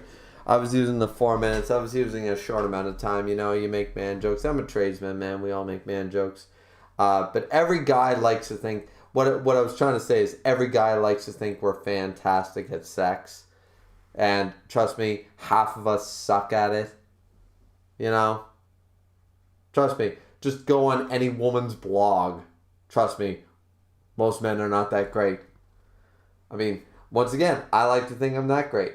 How do I know? My wife tells me. But maybe she's lying through my teeth to spare my feelings. It's possible. You know? I'm not really projecting. I'm just sort of spitting facts. It is a fact that most guys don't know how to pleasure a woman at all. From my limited experience of being with a fair amount of women and them being, you know, satisfied, shall we say. You know what? Let's not even talk about this. Ductaro says Jack's mother was as much of a sociopath as Jack himself would become. Exactly, but had Jack's mother been like this mother, maybe that wouldn't have happened. Dragon's Rage says all Jack's mother needed was some therapy. Therapy in the 1200s, 1300s, whatever. Therapy didn't really exist. I mean, it did. It was called electroshock therapy. Let's see. Round 4 was supposed to be this miscontent. Was supposed to give some credence as to why the gods have a reason to destroy humanity, but the ending proves why they are wrong. Heracles proved why they were wrong. Jack did not. Solar Warrior says, I mean, she did not choose to be that way. It was her only way to live, and no, his mother was not evil. She was broken mentally because of the situation she did not choose to be in. She chose, hold on. She chose to give birth to a child as currency. She gave birth as currency. She admitted to doing the clothes hanger trick to like 10 other babies before that. She knew that this guy, who she was infatuated with, would become famous and chose to keep the kid as currency to a better life. That is bullshit, Solar Warrior. She did choose this. She might not have chose to be mentally broken. She might not have chosen her way of life as a prostitute, but she did choose, after killing 10 babies with a clothes hanger, she chose to keep this one because, why? Why this one? Why Jack? Remind me again, why Jack? I'm pretty sure the boy's father was a hobo who scrounged enough coins together. No? The butcher who's cheating on his wife. No? The poor drunk outside the liquor store who scrounged enough money. No? No, guess who it was?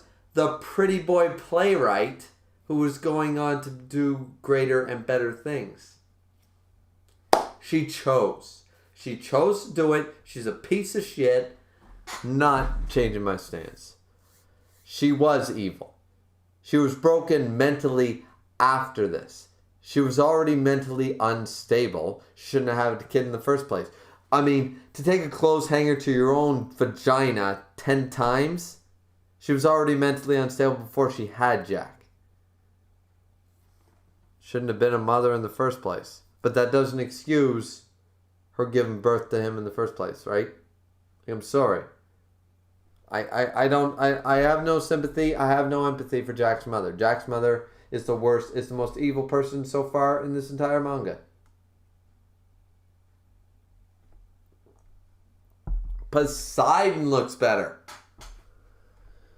Doctaro says, gods, through the darkness of humanity was enough reason to destroy them, and Herc showed them that even the worst human can change with enough love. Exactly. Heracles was the one to change Jack. That was his job. Dragon's Rage says, I mean, I don't want to die out, so I don't really agree with the whole wipe us out all thing. Exactly. But what I'm saying is, I don't want to die either. I'm not saying that. I'm saying, like, if everybody was to look at us, they'd be like looking down going like, God damn, how did they screw this up so bad? Solar Warrior says, put in a bad enough situation and man and woman will do any evil. I severely disagree with you. I will not press this topic anymore because my anger might get the better of me. Fair point. I'm not saying that. I'm saying like Rambo brought up in Rambo 4. He said killing's as easy as breathing if a man is pushed far enough. She was not pushed far enough. She was not pushed to treat her child like currency. There was nothing in her life to make her do that. And the fact that she did that, it doesn't excuse what she did to an innocent child, is what I'm saying. I don't care how mentally broken you are. It does not excuse what you do to an innocent child. You know? Like if you take someone that is mentally unstable and she becomes a babysitter, right? And you give her your kids to her to watch for the night. 16 years old, you want to have a date night with your wife, you go out, and that bitch brutally murders and terrorizes your children. before killing them, or either murders one in front of the other and terrorizes the other one, and now you have to deal with that. You're telling me that it's because she's a mentally unstable person? That it's okay for her to ruin innocent children? Of course it's not. Of course it's not okay. Give me the 69-cent bullet. I'll put a bullet in that babysitter's brain, no problem. You know, because she's clearly deranged to the point of killing and tormenting innocent children. She can't be saved. And I don't see any reason to try. And I don't see any reason why you're trying to defend a woman who would take a clothes hanger to her vagina 10 times and then birth one child at a convenience to try to get a better life. I don't care how mentally broken you are. That is no excuse. She's still evil. That's still evil.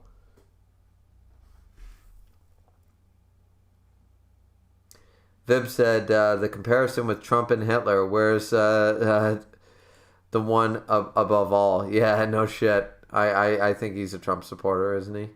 Which I don't know why you're still in my chat, man. I thought, you know, I already told anybody who's a Trump supporter, get the fuck out of my Discord. I don't approve of Trump.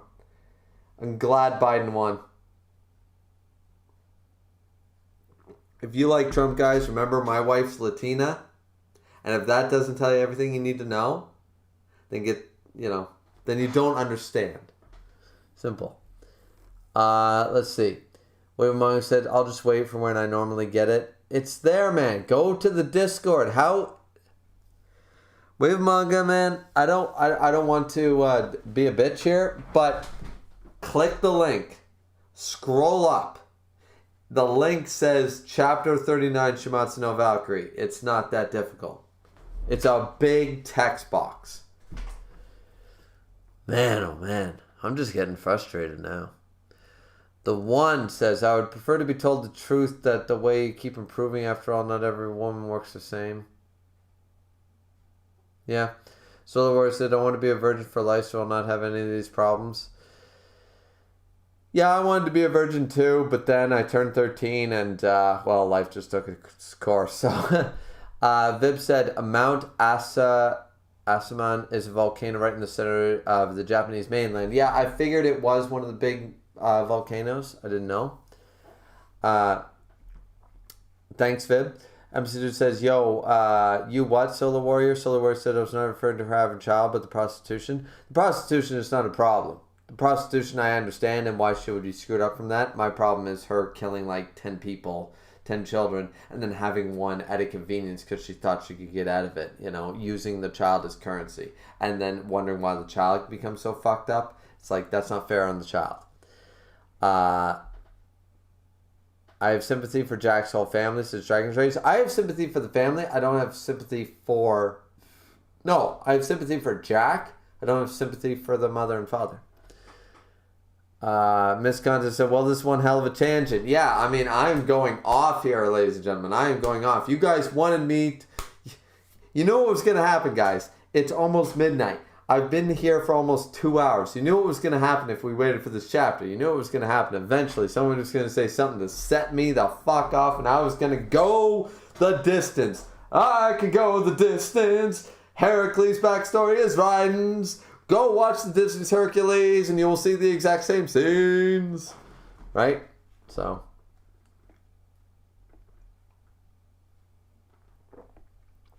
MC Dude says, alcohol and tangents have a positive correlation.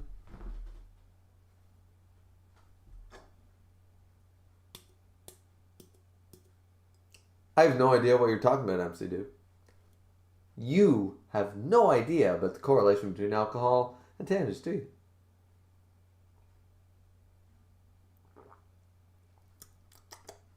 Nope, not at all. Not at all. Yeah, guys, I know. This is why I didn't want to do a stream today. I was waiting for the chapter to come out tomorrow because I knew I was decorating. I've had, a case of beer. I knew I was going to be in this mood. I didn't expect the Jack some other stuff, though. Though, Solar Warrior, just got to say right now before we read the rest of the chat, love you, man. You're a great subscriber. You always bring great points. Right now, we're both on opposite ends of an argument. I don't mean any disrespect. That's why I don't do name calling. Nobody, and I don't believe in name calling anybody for their opinions. So, I hope you're not offended by me just basically saying, being very strongly voiced about my own opinions on the subject we've been talking about. I hope you're not offended in any way. I don't mean to do that. That's why, as I said, don't believe in name calling. I'm not calling out Solar Warrior for anything. He believes in redemption for Jack's mother. I think she's a goddamn piece of shit that should burn in hell. We're just on two different sides of the same coin, right? So I just want to bring that up, and in case anything is misconstrued. Let's see. One says, Poseidon is a narcissist. Yeah. One says, that scenario reminded me of a story about a woman that was caught cheating and the husband was looking for a divorce and then she killed her 2 kids because she did not want him to have them. Yeah, see, that's fucked up. That woman should be... I was going to say certain things that I feel like I shouldn't say. Still got that anger bubbling up in my heart right now. But, yeah. Think of every terrible thing that could happen to a woman. Hope it happens to that woman, like the one above all just brought up, and I think that's fair punishment. Like, I've always been the opinion, it's always been like, my family used to watch Law and Order when I was like a teenager, right? Or Criminal Minds or one of these other cop shows, right? And my father and me, whenever we saw like a serial rapist or something like that, my father and me would always do the same thing while watching with my mother and my brother and whatever. And we'd just go, 69 cents, worth every penny. And, my mother would always say the same thing. Oh, you can't be that way. You can't do that. And I was like, and I looked at my mother, so did my dad. And why not? He said, well, who are you going to find to pull the trigger? And my father and me would go like this. I feel no remorse for that. I feel no remorse pulling a trigger on a serial rapist. I could go to work 8 hours a day and pull a trigger 800 times. It would literally not affect me. I'm not talking the questionable ones. I'm not talking the ones that claim they didn't do it and stuff like that. I'm talking those crazy ones that are like, yeah. Do you want to know where I stashed the body? Ha ha ha. I'm so insane. Ha ha. I'm talking the literal nut jobs. I could be that executioner without problem. The needle, screw that. Give me a 38. I've never shot a gun before in my life, and trust me, I'd learn really quick. Or that, or my favorite scenario was always give a baseball bat and a crowbar to the father of every daughter. That was always, and then just close the door for 10 minutes. Then open the door after 10 minutes and get the mortician to come in. It was always... I'm good with that. I am so good with that, ladies and gentlemen. And I'm not going to apologize. See, I don't monetize, so this stream won't be taken down for these radical thoughts of maybe letting the fathers of the daughters that were raped get the shit, like, literally killed with crowbars and baseball bats. I'm good with that. Don't know about you folk, but... man, this got really dark. Too quick. Maybe we should get back to Shuumatsu no Valkyrie. Yeah. I'll try to finish up the chat here really quick. Solar Warrior said, also pretty sure they did not have medicine to prevent having a baby back then, or they did not have the money to buy them, so please stop talking about the mother again. I'm getting annoyed. Once again, no. We're not going to... please stop talking about the mother again. Solo, once again, I tried to apologize, man, but this is my stream. You don't tell me what to do on my own stream. I will talk about this issue. I don't care what year it was. I don't care. So, I already tried to say we're on different... I tried to make peace, man, but you don't tell me what to do on my own stream. Just saying. One says, I am Latino as well, but I won't hate you or anything for your opinions. That's very good. One, I don't know how you support Trump when he's a racist dick, but at the same time, if you're a Latino, that's great. You don't hate me for anything for my opinions. I don't hate you for you or your opinions. That's all good. Dragon says, I don't agree with the whole orange man comparison to a certain German, except for the fact that he wants to take my wife's whole family and basically do what the Germans did to the Jews. Yeah, absolutely. Dragon's Rage is fine. So where he says, I'm 20 and still want to be a virgin. Dude, you go for it. Solo, whatever you want to do, that's totally fine. One says, also what page you on? The site fell for me. I am currently on page 22. 22 is the page I'm on, and we will get back to this very shortly because this is getting way too heated. We're getting too political here. And half of that is on me. Half of that, I will take 50% of this blame because I'm feeding it. I'm feeding it. That's my fault. He has said, also you really need to watch Kenyan Ashura. Yeah, I probably will. Solarware said, I'm willing to defend myself for hours, but if I did, you would most likely ban me. That's why I want to stop. Dude, here's the only way you get banned. The only way you get banned from my chat or my Discord, there are very, very few ways.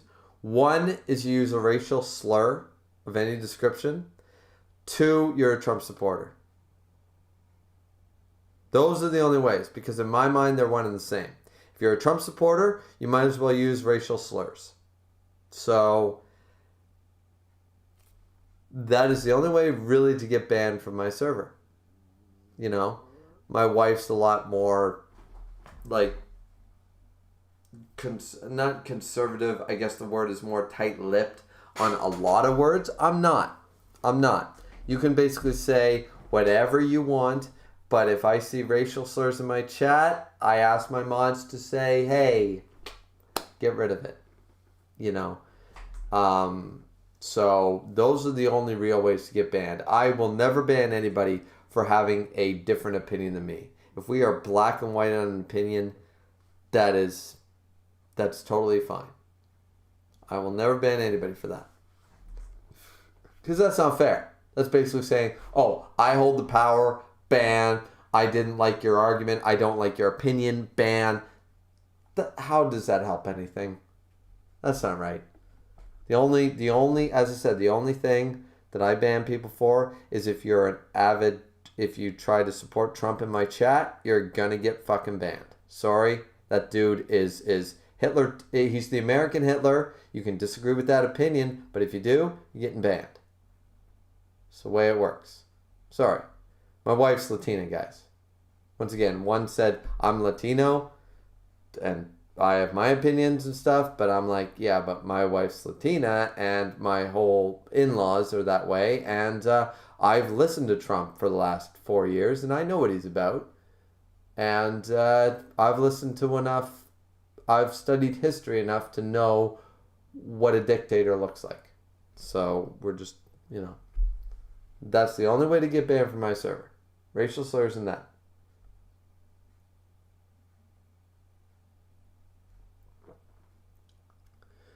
Let's see. One says, also you really need to watch Kenny. Yeah. Solo, I'm going to depend on myself. One says, medicine for abortions have existed since Roman times. Yeah, that's true too. Dragon's Rage also said, wait a goddamn minute, this is a fight for humanity, yet they don't have Chuck Norris or Bruce Lee. Yeah, where is Bruce Lee? Chuck Norris, I can kind of forgive, but where the hell is Bruce Lee? I'm seriously shocked that he was not on the list. That's weird. I'm with Dragon's Rage on that one. The one says, I wish they had a page and shown the mom of Jack in hell like they did on Fullmetal Alchemist Brotherhood with the father of Nina. Yeah.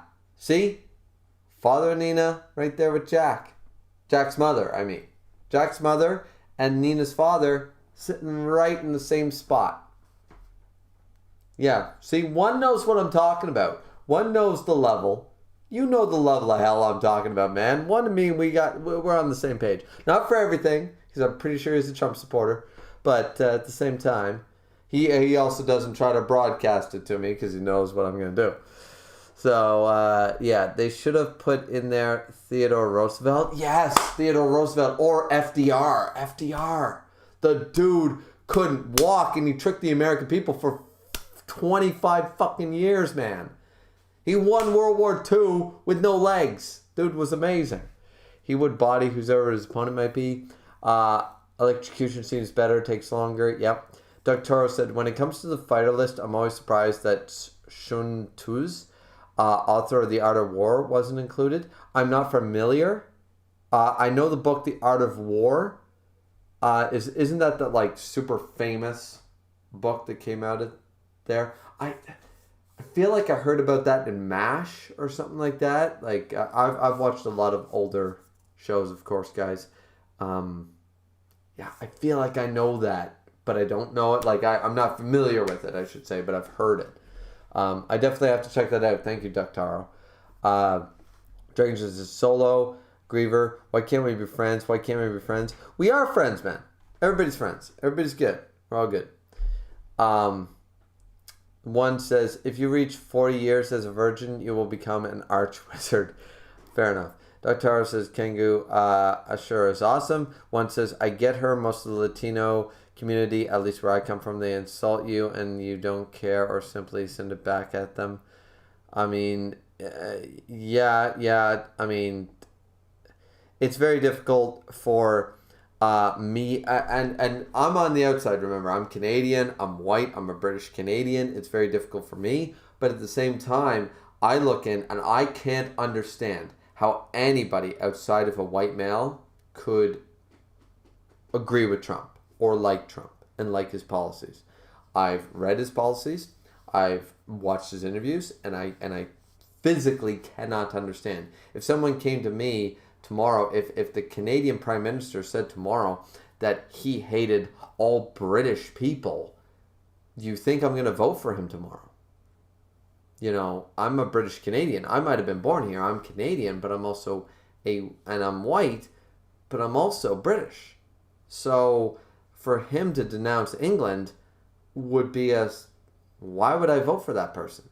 He hates my people. You know, like half of what I am. So I don't understand the correlation. But that's just me. Let's see. Hey, I heard Trump wants to bring back firing lines, Vib says. Yeah. Well, thankfully, Biden won.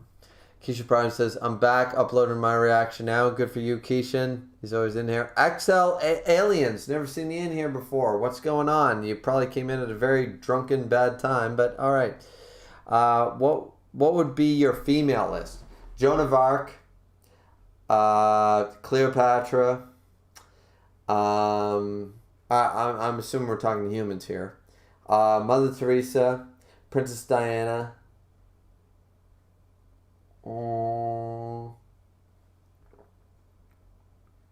Whoopi Goldberg. Yeah, fuck it. Whoopi Goldberg. That bitch is awesome. Rosa Parks. Mary Magdalene. Eve.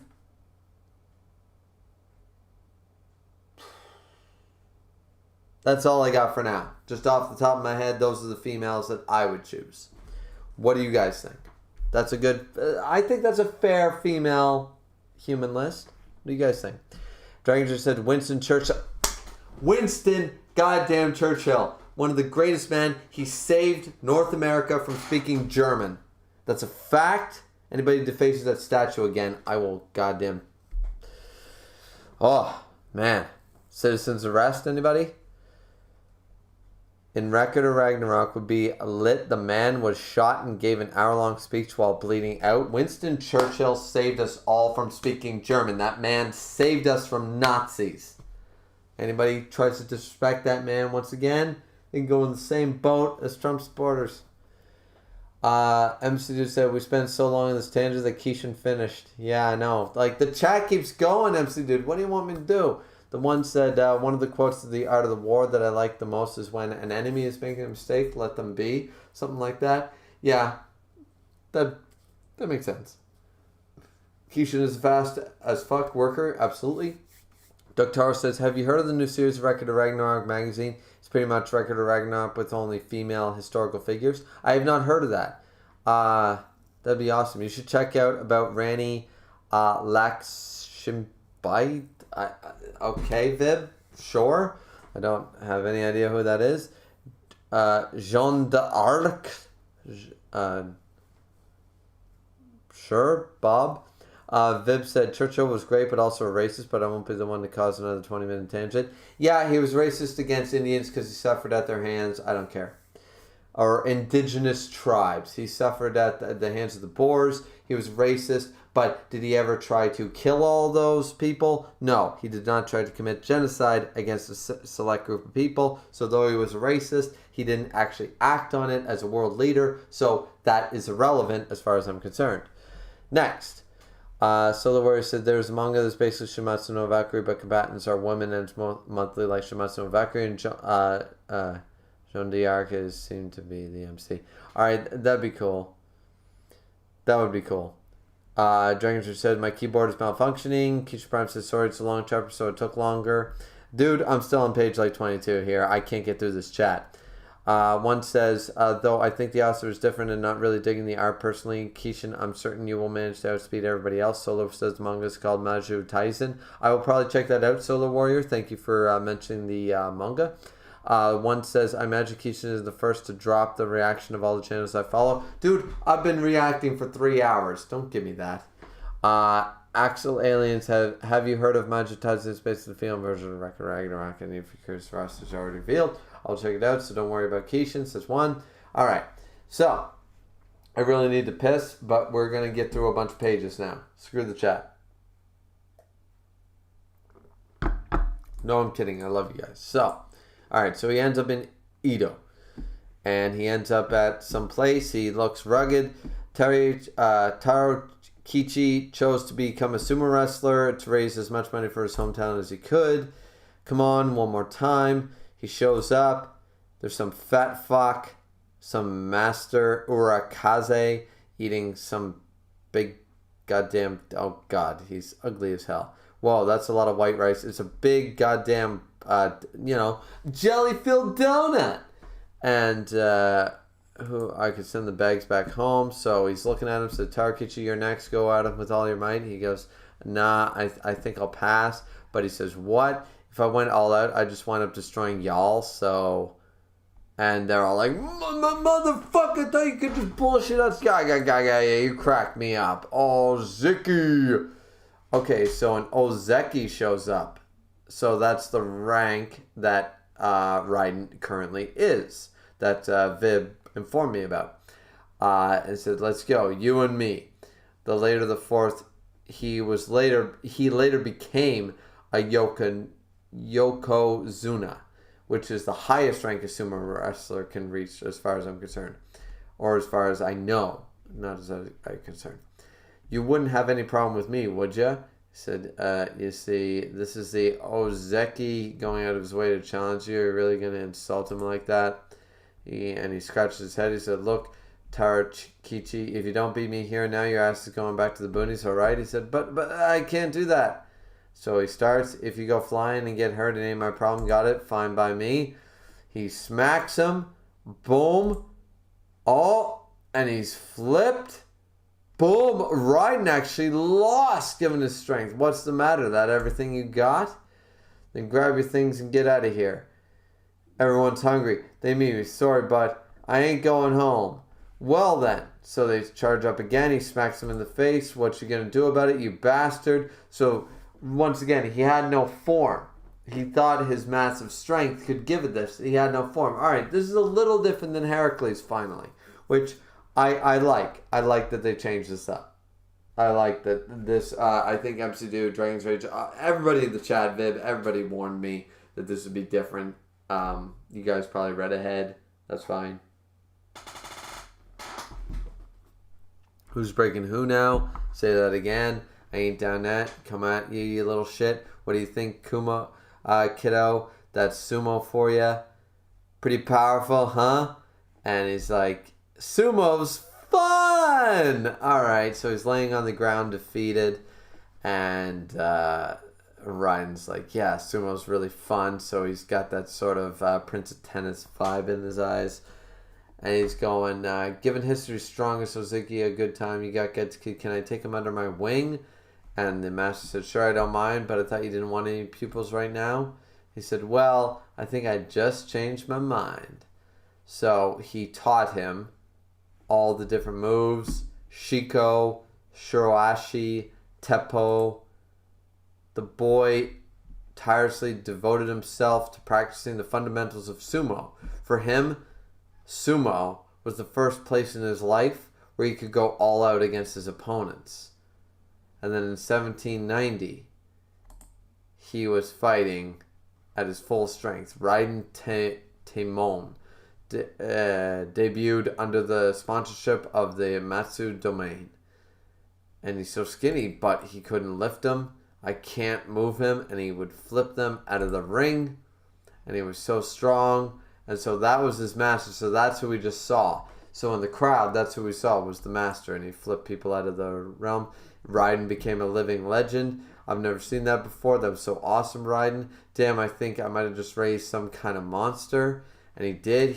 We see him flipping people left, right, and center. Once called Dayadarabuchi, which I assume it meant like some kind of monster or something. In a series of stunning consecutive wins, defeating his opponents with just one strike. Attaboy Raiden, the Thunderbolt of Shin Yonin. And we see that his mother, he sent his mother a bunch of, like, they sent the hometown a bunch of money and goods and stuff like that. So, okay, that's really sweet. Once again, very Heracles of him, but the same premise is not lost on me because he got it in a different way. So it's fine, dandy. He rose to fame. So it's a very Heracles backstory, but at the same time, it is a little different the way he got there. So I'm okay with it. And we see his mother crying over a picture of him, saying no, in his hometown, no, in all of the famine-stricken of Japan, he shone bright like a bolt of lightning. However, that peak did not last long. And on the west side, Raiden. Alright, let's see what happens. He throws some rice. And he's ready. This dude shows up. Looking sweaty and mean. Raiden. Eek. What the hell Oh, he's remembering. So the sumo wrestler facing him is so scared of him that it reminds him of his childhood. It's Dayadarabuchi. Dayadarabuchi.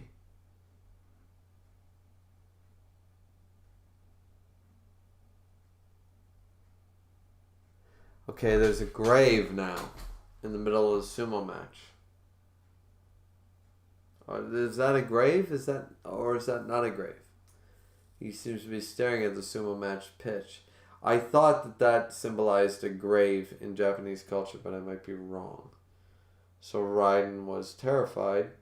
He walks there. His master looks at him and says, Raiden, today's match, why the hell did you throw it? Okay, he threw the match because he was scared. Yeah, hear me? What did you do today? It was like the spitting image of the god of sumo himself. And then we see him weeping, crying his eyes out, and his master is just so beside himself. Master, ever since I was little, my mom always told me to use my powers for the good of the weak. But it seems like I've gone back to picking on them again. Yeah.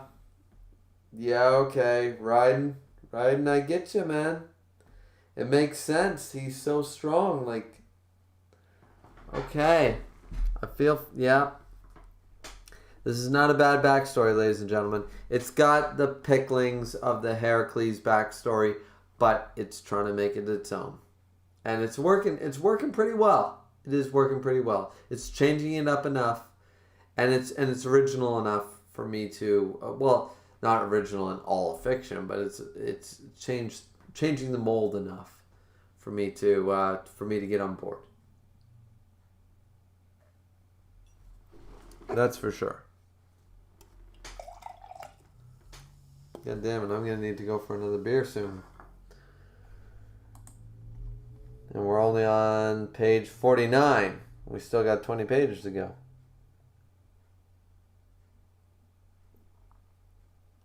And his master says, "You, but this is all I can do to feed the folks back home. This is all I've got. Sumo's all I have." So he loves sumo, and he wanted to fight, but he didn't want to bully people because his whole idea was his mother told him the lesson that was given to him by his mother was that your power is meant to help weak people, and now he's bullying weak people weaker than him, and but he needs to keep fighting because it's the only way to feed the village. He's rock hard place, anybody. So this is page 49, and man, this is a big deal. This is getting really good, guys. I'll admit that. This is getting really good. So yeah, we'll check the chat. I'll get another beer. I'll take a leak. Then we'll get back to the rest of the chapter. Let's see. One says, though I think the author is different and not really digging the art personally. Keishan, I'm sure you managed to outspeed everybody else. Manga skills. Oh, yeah. We already got through all this. Don't worry about it, Keishan. One says, no, not the jelly-filled donut meme. Come on. You knew it was coming. The jelly-filled donut with the rice ball. MC Dude says, always weird to see abs over huge guts. Yeah, it always is. Vib said, I'd be reading with you, so count me out of the backstory discussion. Fair enough. One says, I mean, we all kind of speculated it was going to be a bit of a backstory. I mean, we all did. There were some people that told me that it was speculated that this would be the end of the fight chapter. And I was like, we haven't really seen, we got a full, 2 chapters of Shiva's backstory. You're telling me that that's all we got to ride? No. So I was never on that hype train, but yeah. Axel Alien says, I hope Raiden wins, but Shiva is probably winning. I don't know who's going to win, honestly. I really don't. MC Dude said there's a little bit of Lu Bu in Raiden's character. A little bit. I see so much Heracles in his character.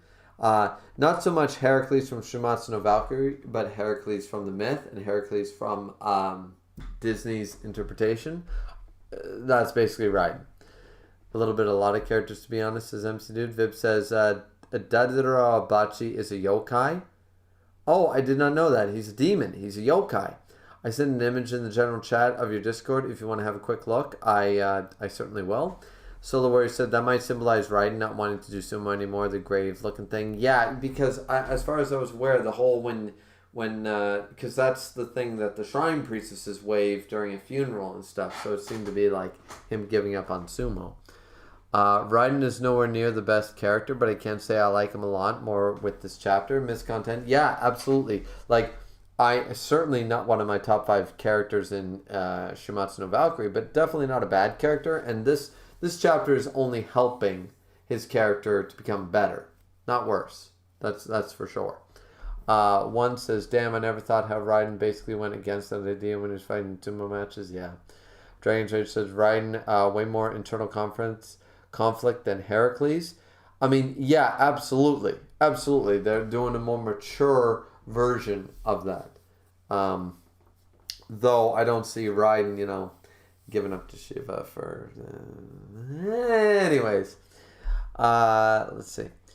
Ductaro says, Shiva was always free to use his power to reach the top and use everything he had. Raiden was chained by his own strength and such as never reached the top. That is a very interesting way to look at it. Shiva was just lazy and he could have always reached the top. He just, when he finally got off his ass, he could do it. Raiden is so trapped by his own strength. Very interesting. Axel also says, I feel like everything is pointing at Shiva winning, but that's just me. I feel like that too, but right now I don't know. It's definitely not a tie one like I thought the last one would be. So, maybe Shiva. Anyways, guys, I will be right back. I got to get myself another beer. As you guys know, I drink too much. It's part of my charm, right? I mean, I couldn't even bother to shave. It's Movember. I still got my mustache, but I couldn't even shave off this shit. It only took 5 days for it to grow in, so.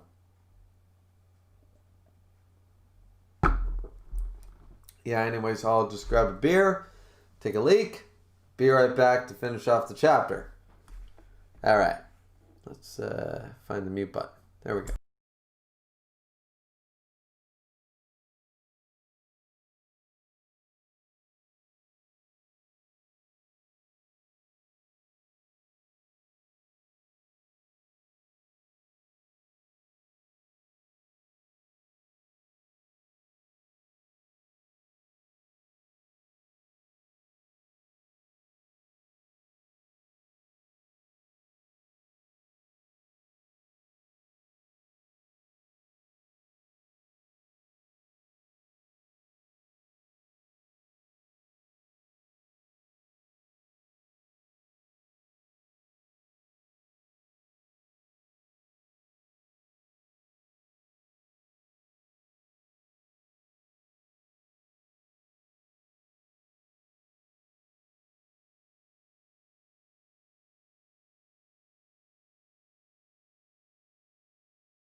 All right, so we'll get to the chat by the end of the chapter because we only have about 15 pages left to go, so we're just going to go through the pages. So was all I have thereafter, so he wouldn't break his opponents and he wouldn't harm the weak. Raiden sealed away his most powerful moves.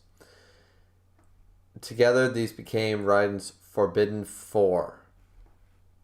Alright, I can't really read them because the text is really cool, but Kaneki, Saborio, Harati, and Tepoli. Tepoli? Anyways, but even so, what a pain. Raiden continued to win and sent the money back to his hometown, so he was just doing it for the best of his people. The highest ranking Ozeki, which is the fourth or the second best rank, over a career spanning 21 years, had a record of 254 wins, 10 losses, 14 Azukari, 2 Wake, and 5 Musho Boru out of 285 bouts with a winning ratio of 0.962. As a goalie ranking, that's really good. Wake and Musho are 3 different types of draws. All right. So I imagine. So he.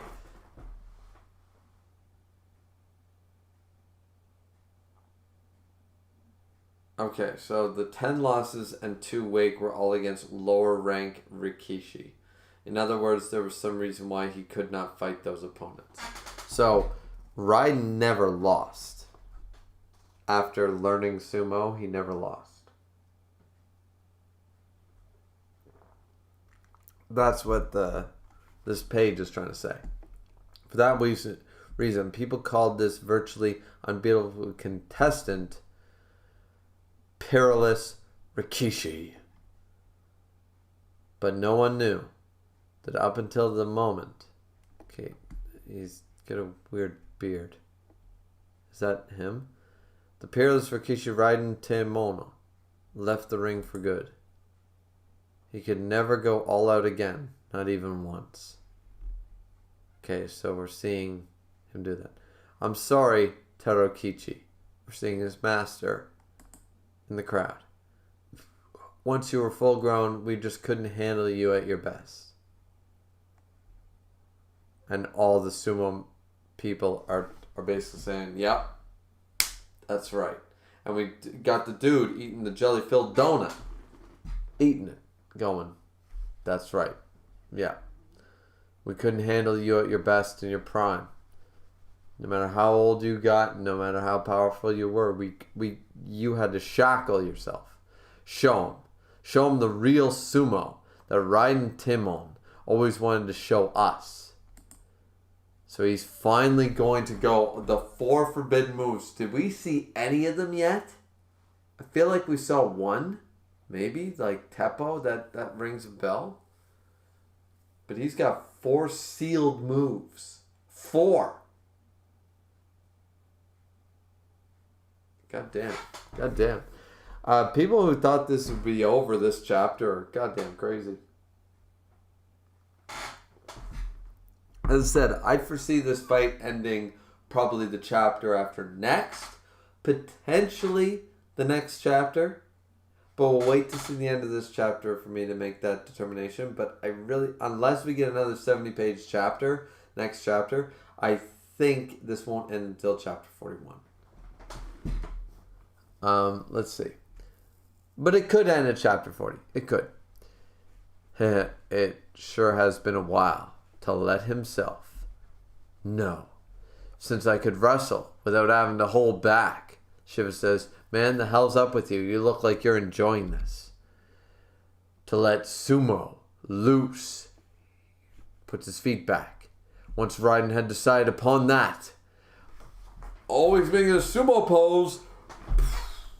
Let me get into position here.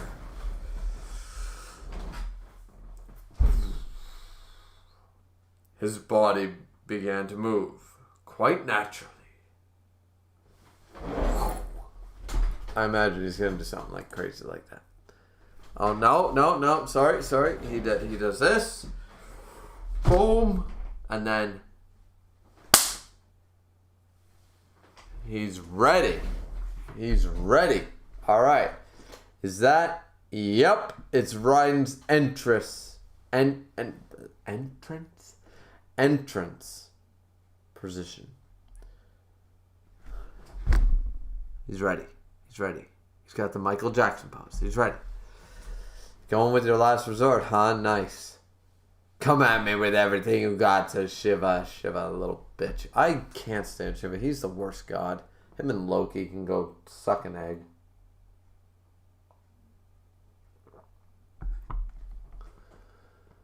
And so he stomps. Yosh! The time for prepping was up. Now, with no holds barred. Of all the sumo techniques available to him, the one which Raiden Timon chose was the one of the sport's most fundamental and essential. Teppo. So one of his 4 sealed techniques.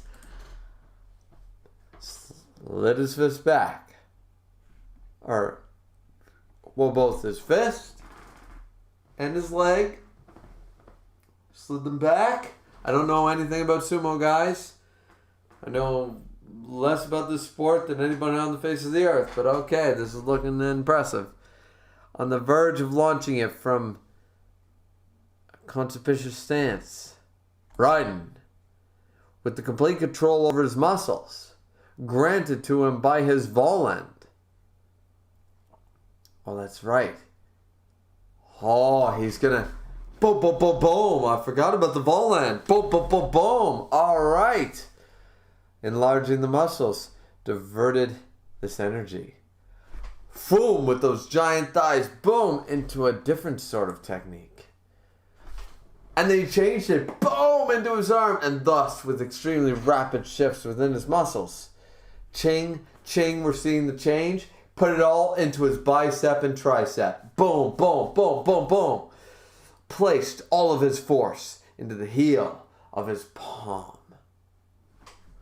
He's going to do the Buddha palm. Shiva's looking shocked.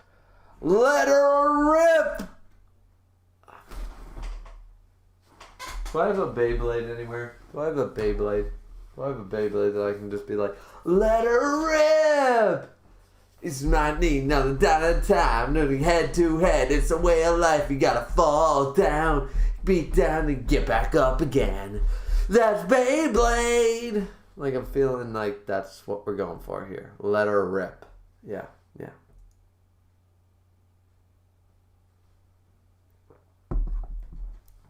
Yeah, we gotta let her rip, alright. Beyblade style. Let's do Beyblades all over Shiva's face. A single all-destructive blow. Look at that palm. Look at that palm. That palm is made for mankind. And he tries to block it with two of his remaining arms. He's like, and then just... He's going to crush the arms, isn't he? Oh!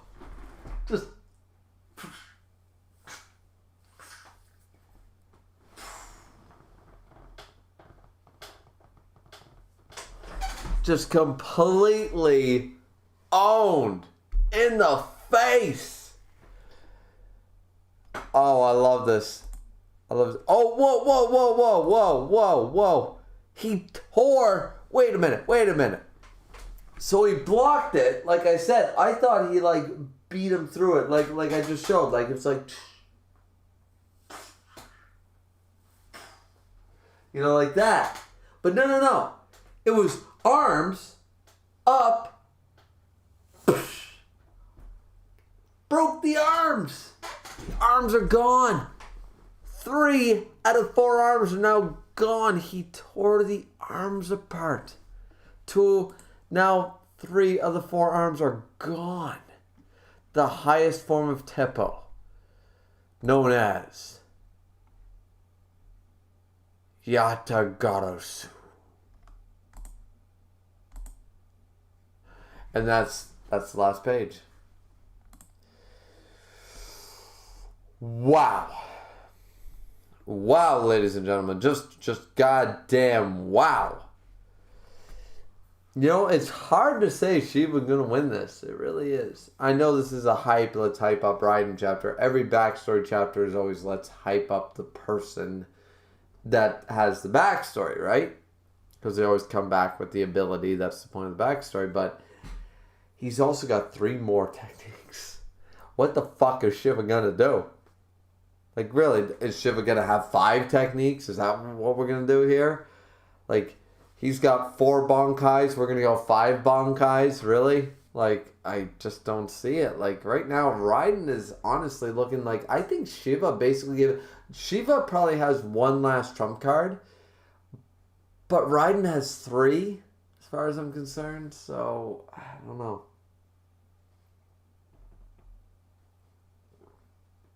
Right now, in all honesty, I know it's the hype of the chapter, but I can't see it with the 3 other techniques. I'd have to give it to Raiden right now. But this chapter, whoa, what a long chapter. 70 goddamn pages. Holy shit. No wonder the stream is so goddamn long. How long is the stream? The stream is over 2 hours. And that's including me, like, yelling at people for being idiots. I'm just kidding. Not really, but whatever. Let's see.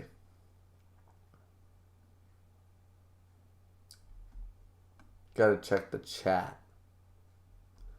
If a chat exists anymore, I wouldn't be surprised if you guys all left me. Be like, this guy is such a goddamn dick, and I mean, that's part of my charm, isn't it? Some people said I'm too hard on myself. I think that was MC Dude. He said, like, you're too hard on yourself. I'm like, I know I'm a dick. Sometimes, like, I go off on big tangents. This stream, I must have went off on, like, 4. I go off on big tangents about things I'm passionate about, that I believe in. And I just go off on that shit, and I don't see it any other way. Then I get tunnel vision about that one thing, then I go for it, right? So I can understand why somebody like me is not a great streamer. I'm not a great YouTuber. I'm not a great live streamer based on this, because I'm not the all-encompassing Everybody come to me. Trust me, no matter your opinions on any type of subject, I will accept you. Definitely not me. You know? You're not pro-gun laws? Get out. You're pro-Trump? Get out. You're not, I don't know. You're a Nazi? Get out. Right? You don't like Winston Churchill? Get out. I've got my opinions and I know my crowd.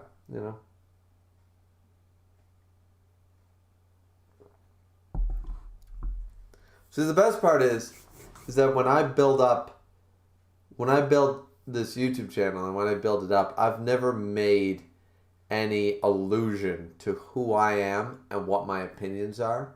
Like, I try to keep politics out of it, other than like before, when it was Obama and Trudeau and stuff like that, like, nobody cared. Like, it was fine because it's just one more world leader. But with Trump, it was so goddamn, like, scary for the rest. Like, anybody outside of America, maybe anybody in my chat, maybe you guys know how scary it was for the rest, like Canada, the UK, European countries. We're all sleeping, like Bon Jovi said, on a bed of nails, waiting for the shoe to drop, waiting for World War III to start because of this orange asshole, right?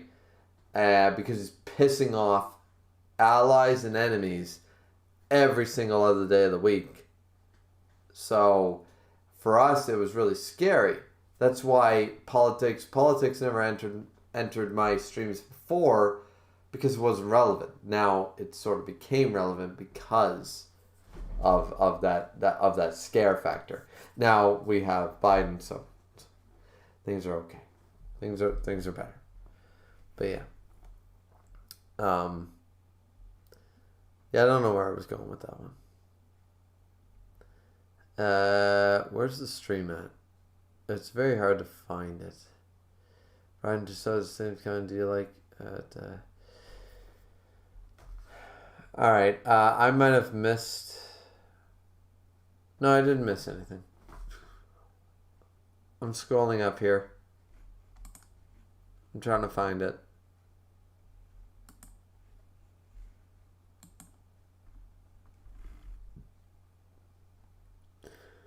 Shiva was always free to use his power to reach the top. Yeah, talked about that. Axel says, I feel like everything is pointing to Shiva winning, but that's just me. Yeah, I think everything's pointing at Raiden winning right now. Or, like, it feels like a red herring or a dark horse, like Shiva's going to pull out some bullshit. So far, Shiva, how the hell would he have won against Adam? I don't see it. One says, I mean, it's possible. Shiva already used his trump card, so I don't know what else he can pull out. I think Shiva still has one more trump card, considering 3 out of 4 arms are gone. Maybe he has some ultimate beast form, like Zeus did. Dragon Judge said, riding 2 sides of the same coin. Yep. Axel says, do you feel like any of the future fights will be a tie? I thought the Herc versus Jack fight was going to be a tie. I really did. I said that for multiple streams. I said them for multiple reviews. And it ended up not. I do believe there will be a tie. Chubb, who's not in here, believes that the tie will come very late. I think it'll be middle. So now we're in the middle fights because we're in round 5. I think maybe between fight 5 and 10, we're going to see a tie for sure.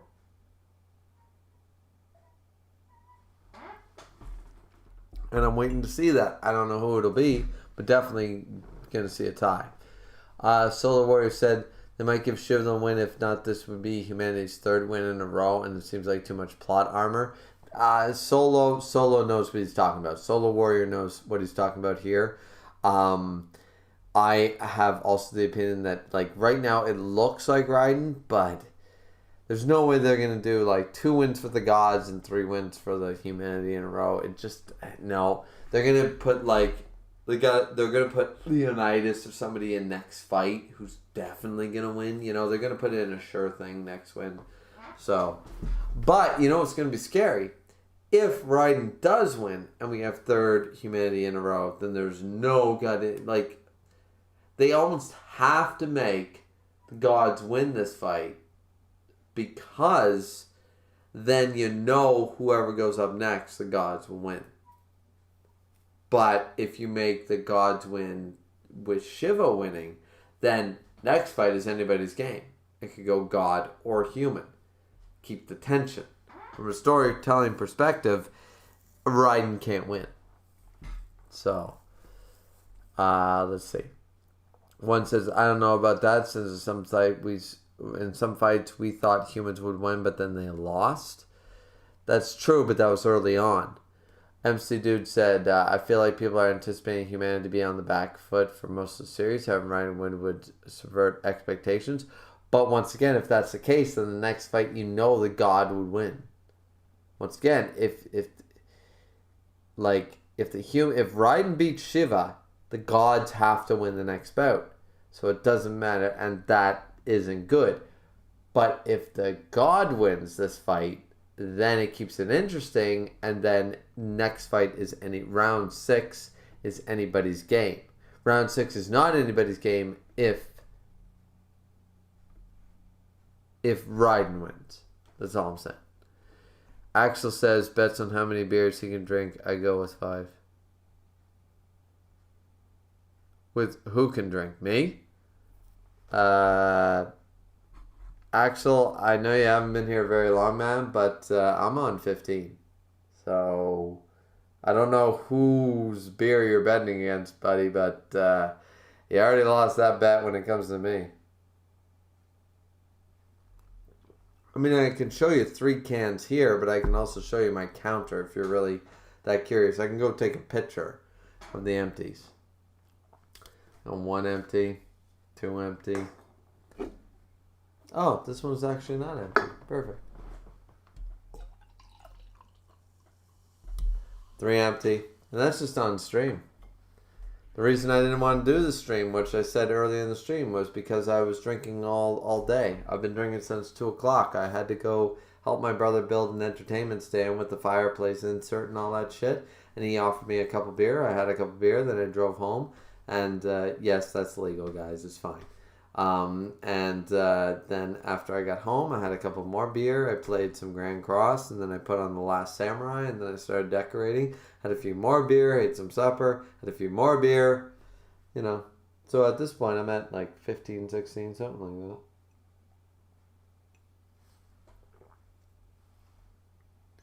that. Dragon Rage said, I predict it to be a draw. That way the match... I don't think this one will be a draw, Dragon's Rage. I really don't. Miss Content says, I'm assuming his losses and draws being against lower rank Rikishi is why he never became a Yokozuna. That's probably it. I forget. I did read. I wish I had retained that, but Shuumatsu was like sort of on a break, but not a break, but like, you know how there was like it was a long wait between a couple chapters or something like that. And I read up on this dude when we first got introduced, but then I forgot like what I read. I just did a quick Wikipedia, of course, but still.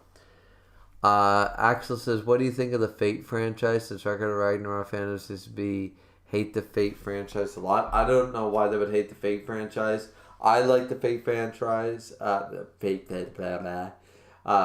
franchise. I don't mind it. I like the one Fate Zero, I think it is, where Alexander the Great is Ryder. Arthur is, of course, whatever. Gilgamesh is in there as not Lancer or somebody else. Gilgamesh is in there as Archer or something like that. They have that council where they sit down. I'm not a huge Fate guy, but I did watch that one series when it was on Netflix, and I thought it was pretty good. MC Dude says the number 4 feels a deliberate choice. Yeah, I see that. Why do I get the Beyblade reference? Why? Says Dragon's Rage. MC Dude says he did a lot more than crush the arm. Yep. Yatsuguro means 8-span crow. Yeah, Yatsuguro is that card. Yatsuguro, the Yu-Gi-Oh card, which is that crow card. I actually own a Yatsuguro card. I own 2 of them. The one says, yo, what the fuck? So about her comparisons to the MC Dude, who's doing the D-limbing this time? Yeah, fair point. Fair point.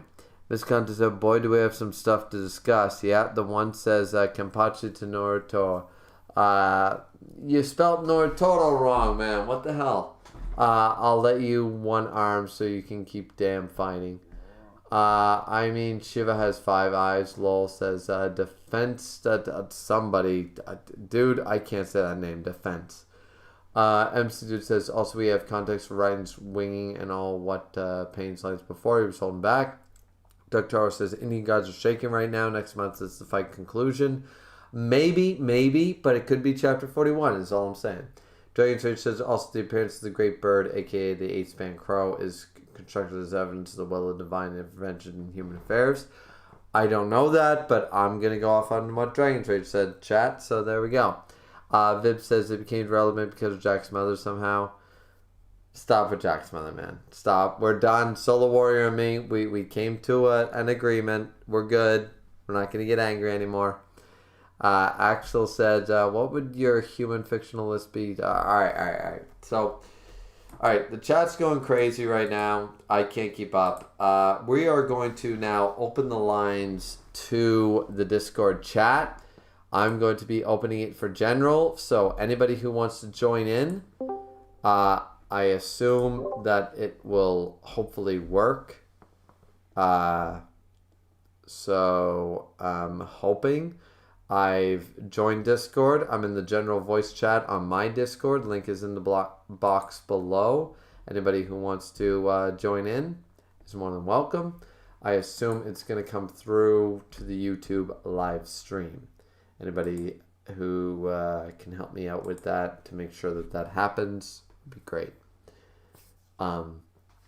Till that time, I'll continue to read this, but everybody is available to come in to the Discord and talk. I know Misk wanted to, so that's cool.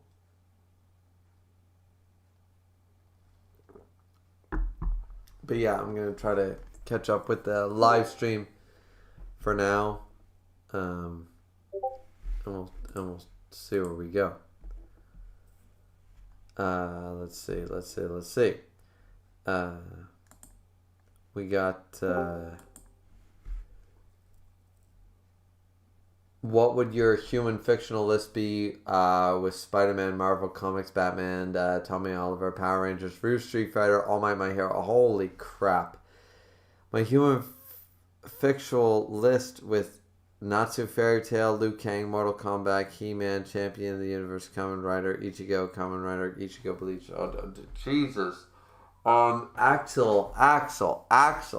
Man, my human fictional list would probably not include any of those characters. Like, my human fictional list would be far different. If I want to win, I'm going nuts. I'm going OP, like, can you beat Goku sort of level people. So, I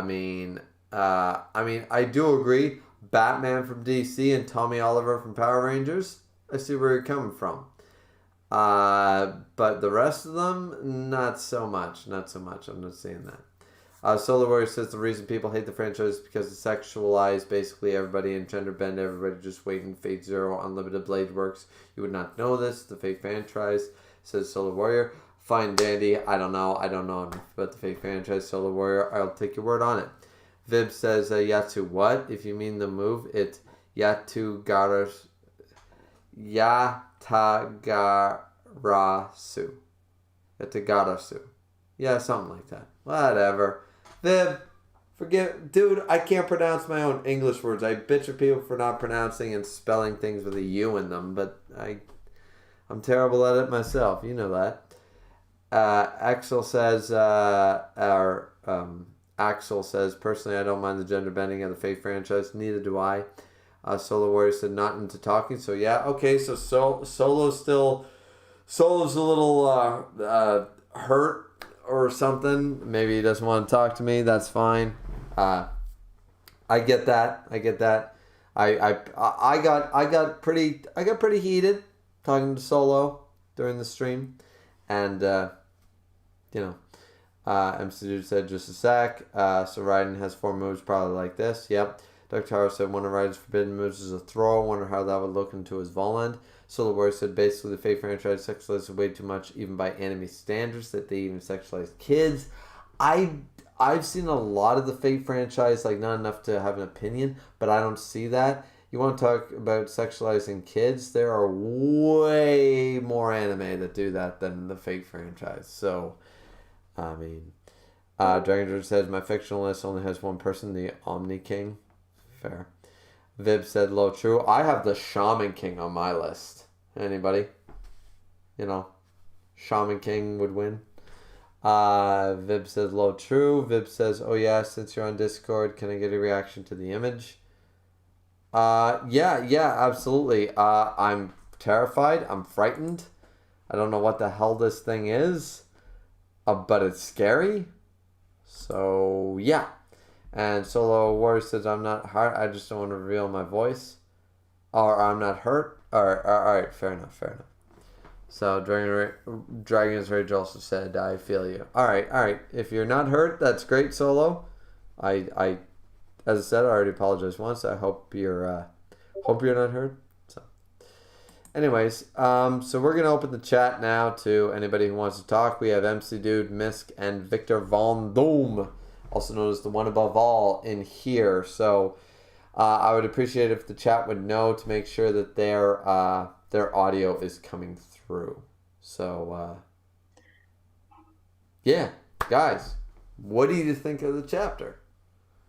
I don't know if Raiden's backstory is better than Sheepa's. I think it's pretty good. I don't think these top the best of the backstories, but they're like pretty solid. I think if this is like the baseline for future fighter backstories, I think that's a really good sign. But overall, very good. I wasn't really too impressed with Raiden before this.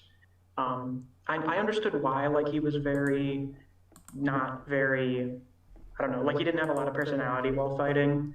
But because of that, he wasn't the most entertaining guy in the world to watch, especially for a monthly manga. Like it's just basically a person devoid of personality. But with this, we've gotten a lot more meat for Raiden's character, and it seems like now that he's going on that, he'll probably be a lot more lively. So I'm very pleased with that.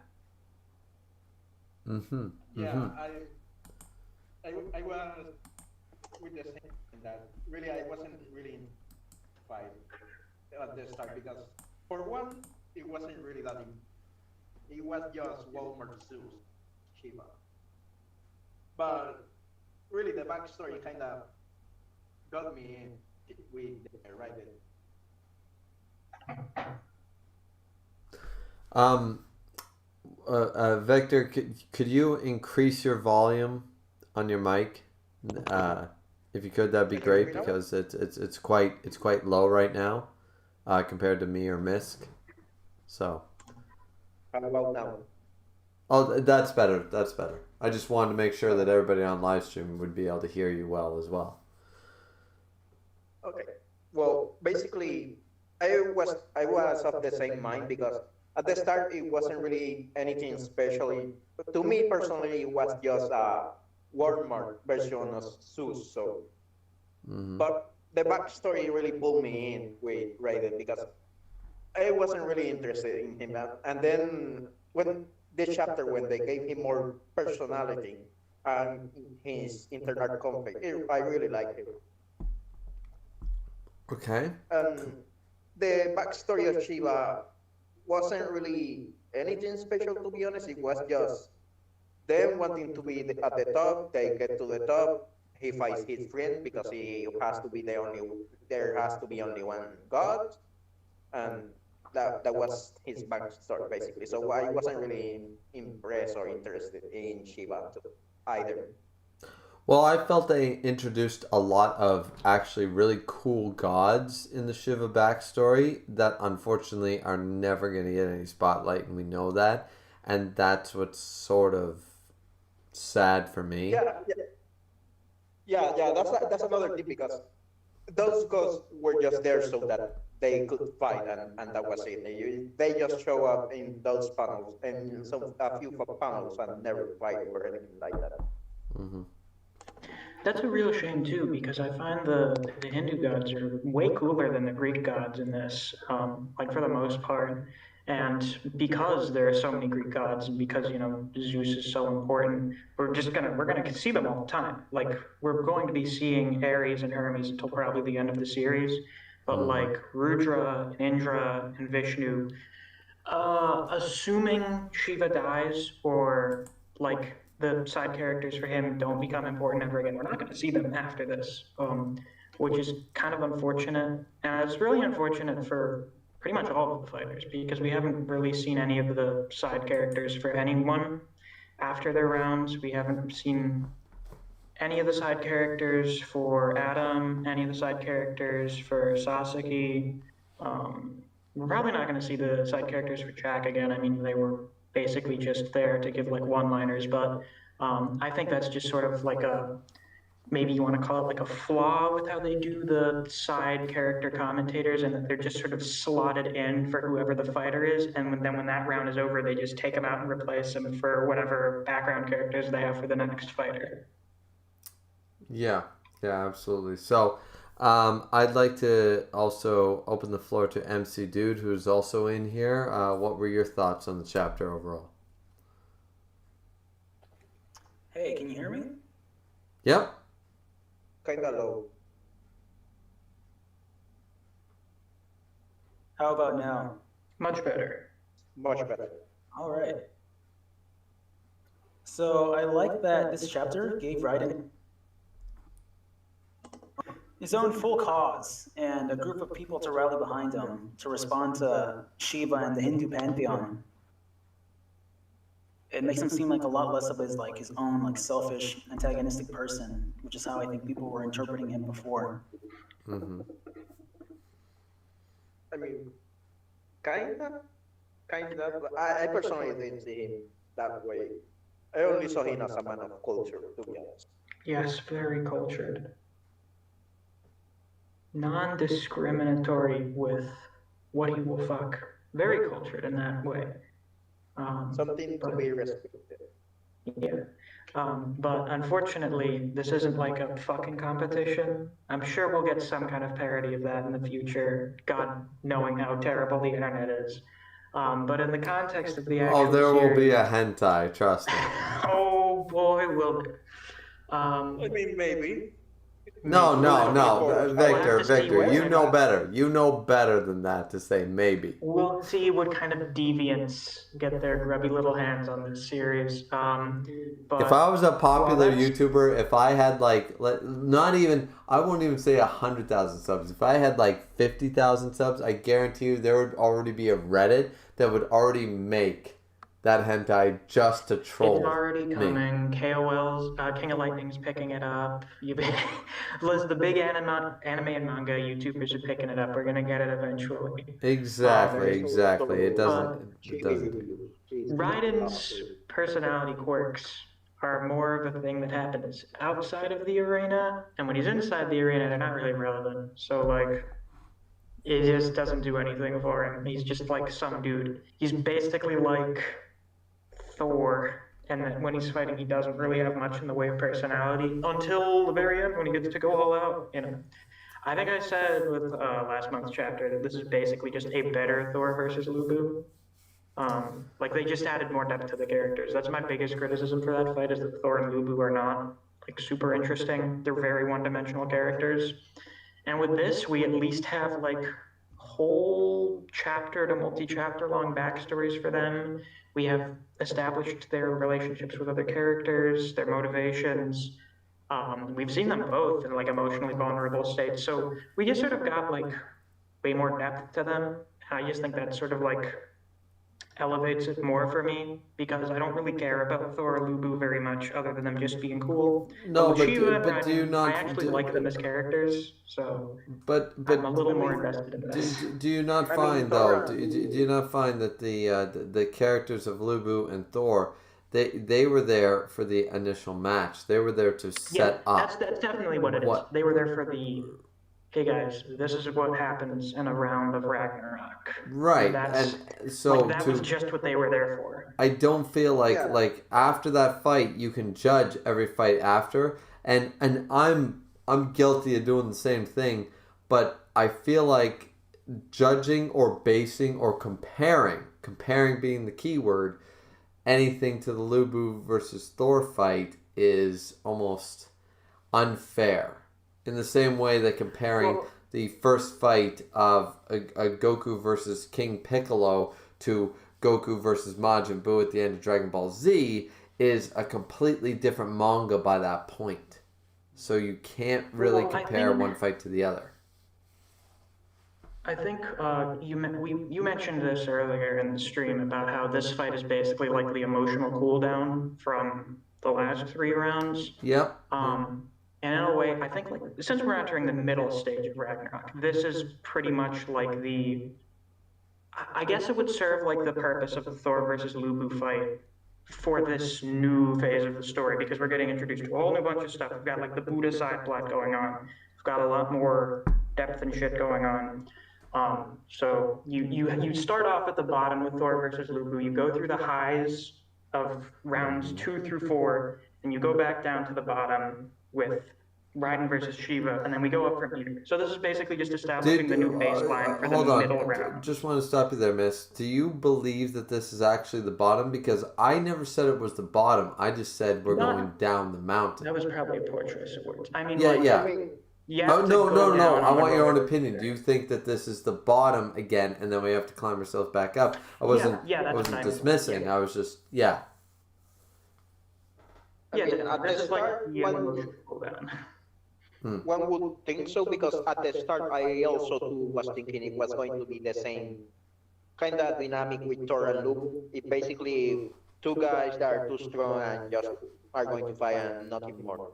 No backstory, no depth to them. I thought it was going to be something similar to that. Yeah, we got all the things we wanted just a couple of chapters later, thanks to the Buddha and Loki stuff. Mm-hmm. I will say who was disappointed so far? I just want to ask, who was disappointed that we haven't ever since that shit? Because I think that's what's hyped up so many people is the Buddha, Loki, Odin, and Zeus showing up. Like, yeah, it got diffused, but we expected another, some more to the Shadow backstory.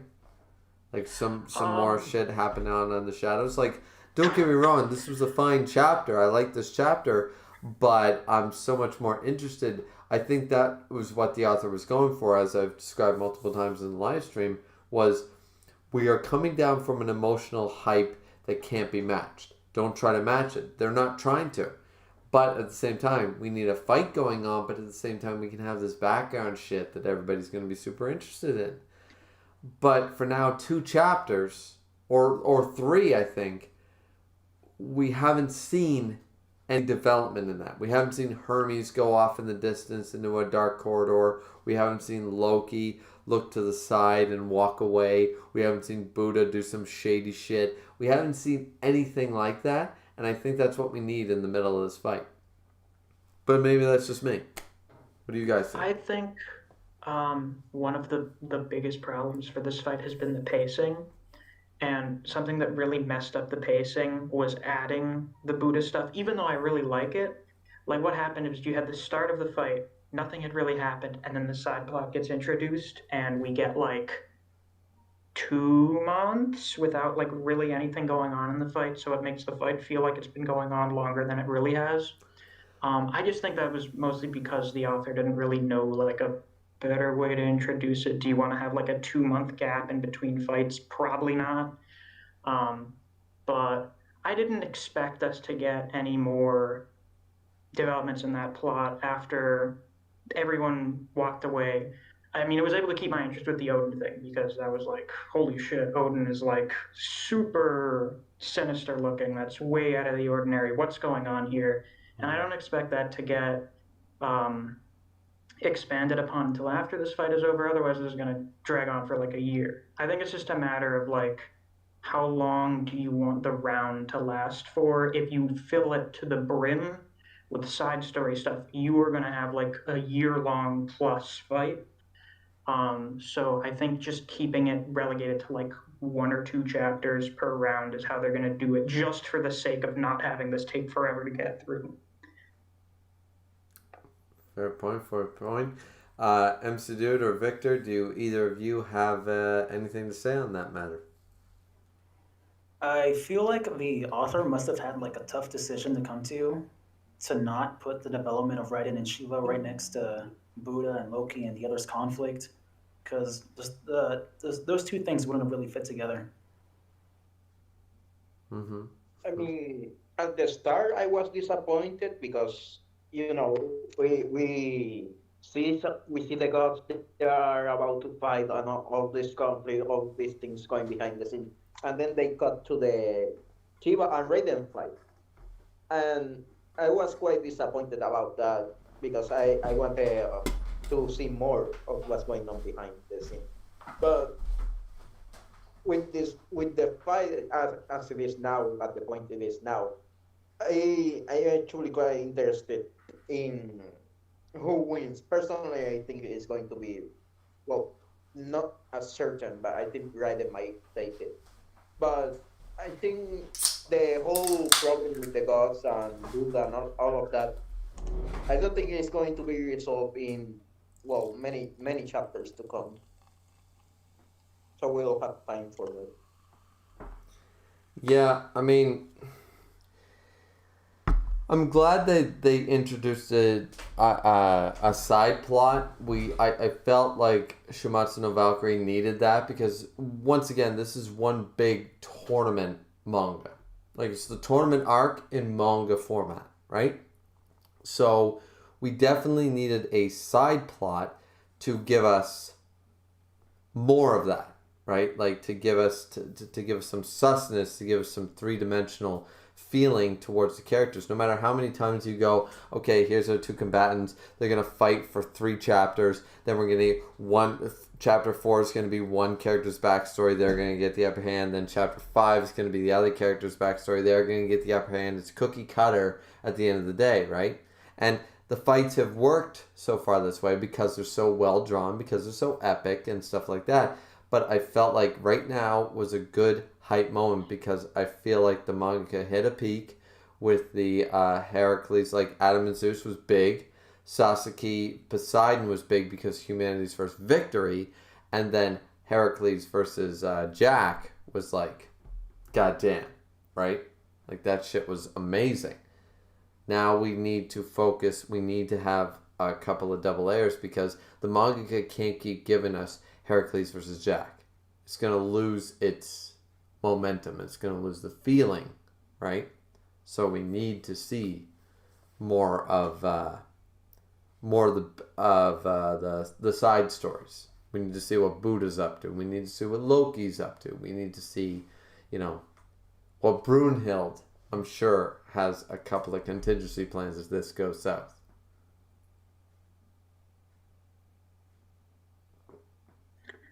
Yeah, definitely.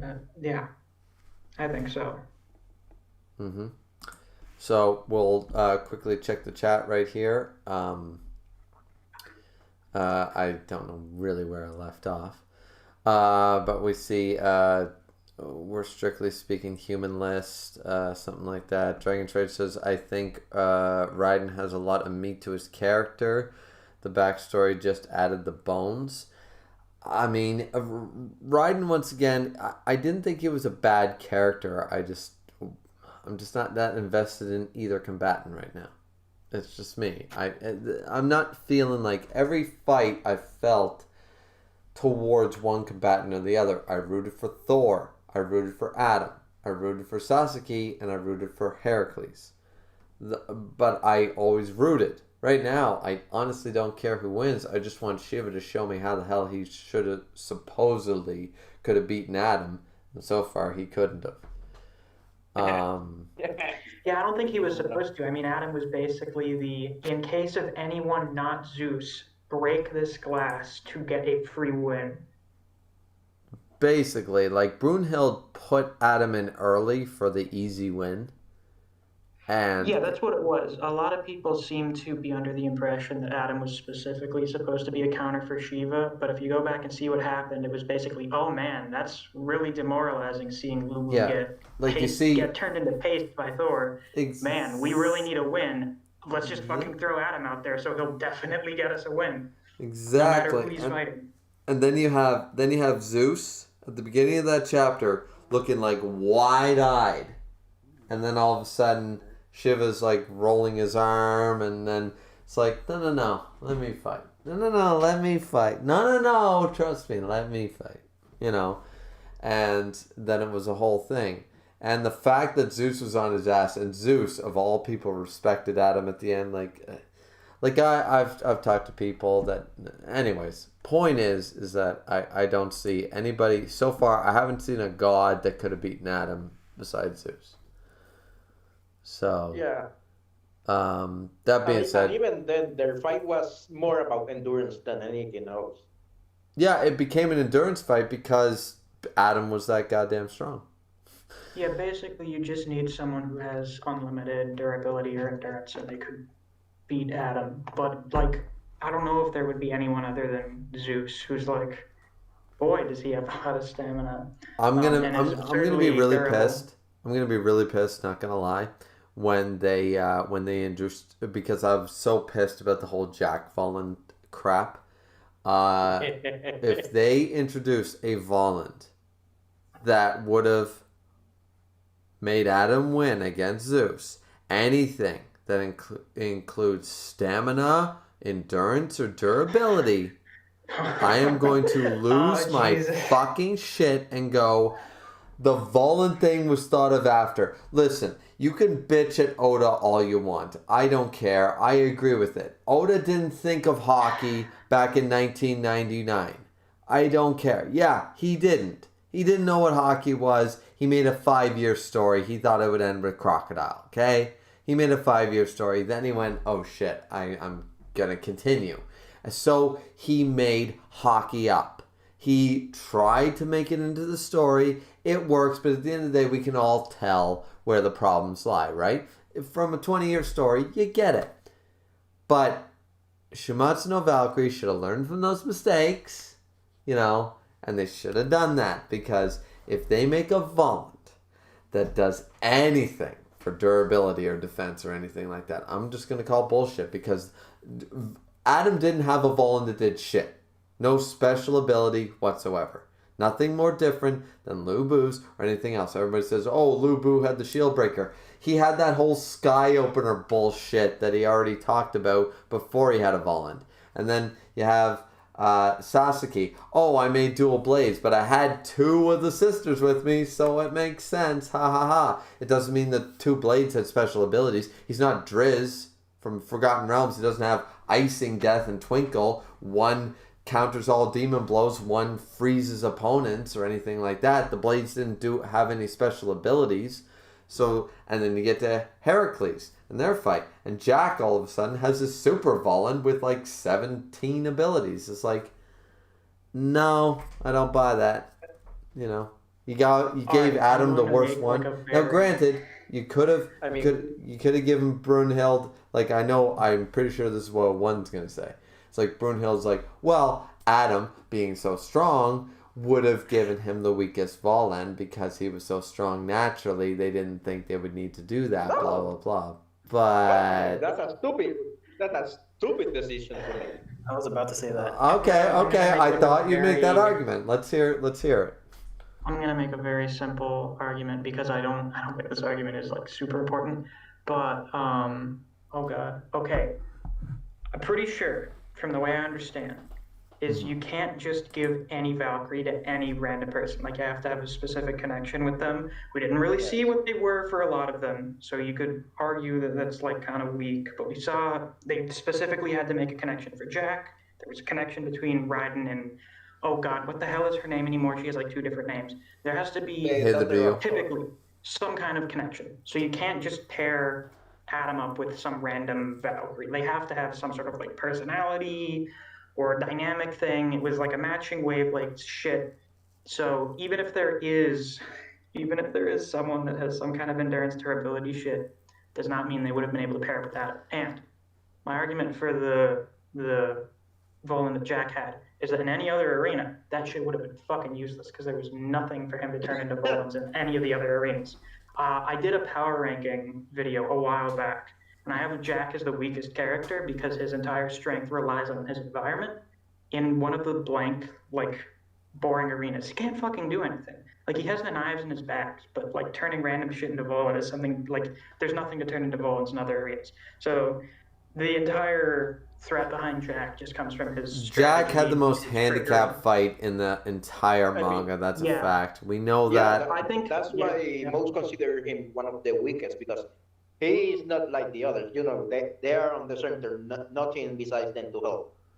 Yeah, Neither, Jack is the only one whose ability doesn't help him in combat. Like all the other fighters have something like the Eyes of the Lord, or they're super strong, or they have their scanning ability. Jack has an eye that lets him see the colors of emotions. That doesn't do anything in combat. It's Jack. The whole threat comes from Jack himself. That's Yeah. absolutely true. Just to make sure we're caught up with the chat, ladies and gentlemen, not to cut off either Victor nor Misk, is to say that Axel Alien says Solo, the Fate franchise isn't the only anime that does the most anime dues, so they do something. An anime fan you should be seeing coming, so blah blah blah blah. Either way, complaining still talking about the Fate franchise. Solo says he's not going to defend himself anymore. Either way, Solo, yeah, the Fate. Alright, look, Fate franchise is pretty good, guys. It gender bends some shit. It's fine. We're just gonna move on from that chat. Let's see. To be honest, Solar Warrior says the fight might be better than the Lubu versus Thor fight, but every fight other than that is more interesting. Actually, it says Lubu versus Thor was good, but everything else is better. I believe that to be so, but we already discussed that. You know, between myself, MC Dude, Misk, and Victor, we already discussed that the Lubu versus Thor fight was a bit of a setup fight to showcase to the audience what this manga was going to be all about, and it was going to be more of a Rocky versus Apollo fight than a super tactful fight. You know, Solar Warrior says, to be honest, the way I'm confident in my morals and will defend them seems similar to Griever. Fair point. I mean, you've been arguing with me all goddamn night. I mean, you know, so that's fair. Dragon Trade says, one day I'll talk on Discord. One day. Dragon Trade, you are welcome here anytime, my friend. Axel Alien says, I wonder if Record of Ragnarok would work better as a war arc manga to give other characters a spotlight. No, I like the manga the way it is.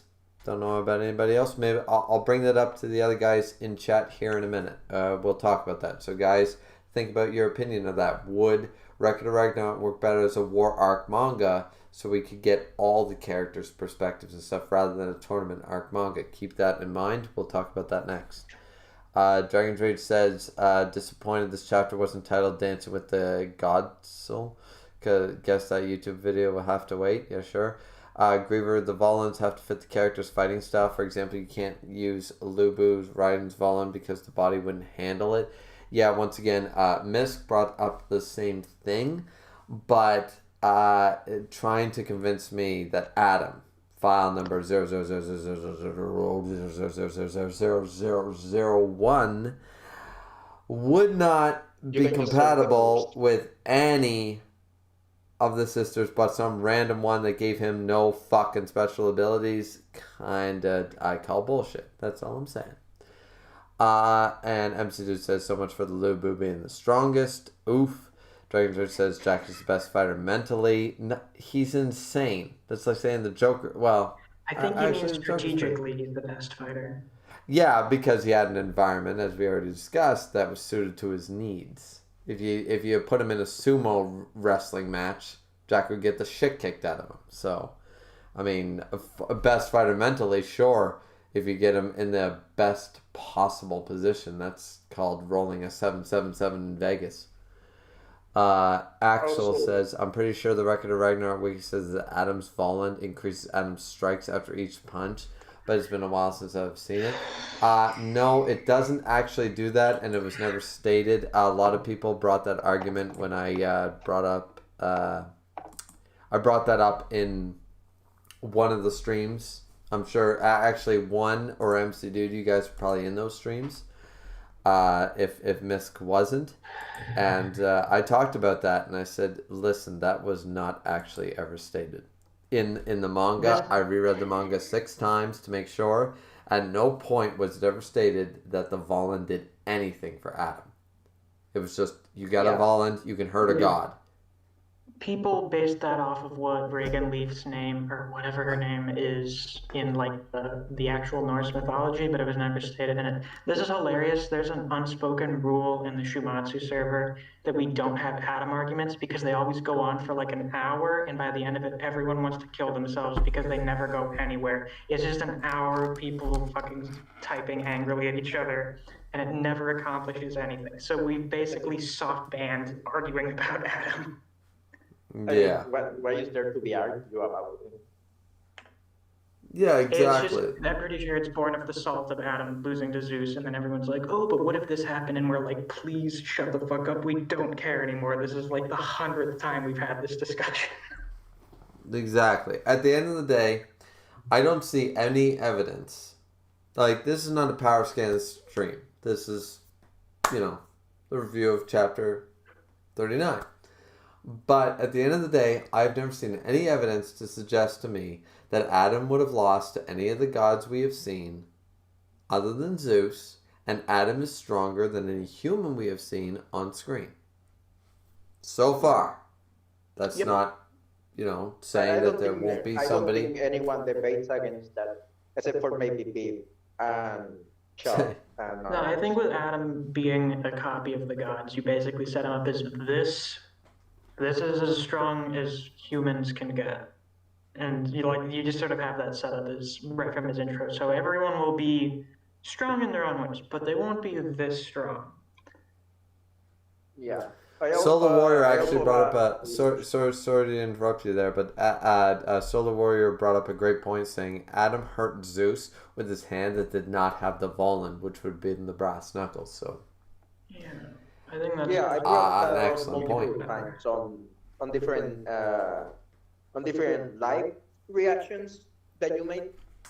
When you were talking about it, I always said I don't even know why they give Adam this specific balloon, because he could hurt gods even before he got one, and even on the fight, he hurt Zeus using the hand that did not have the balloon.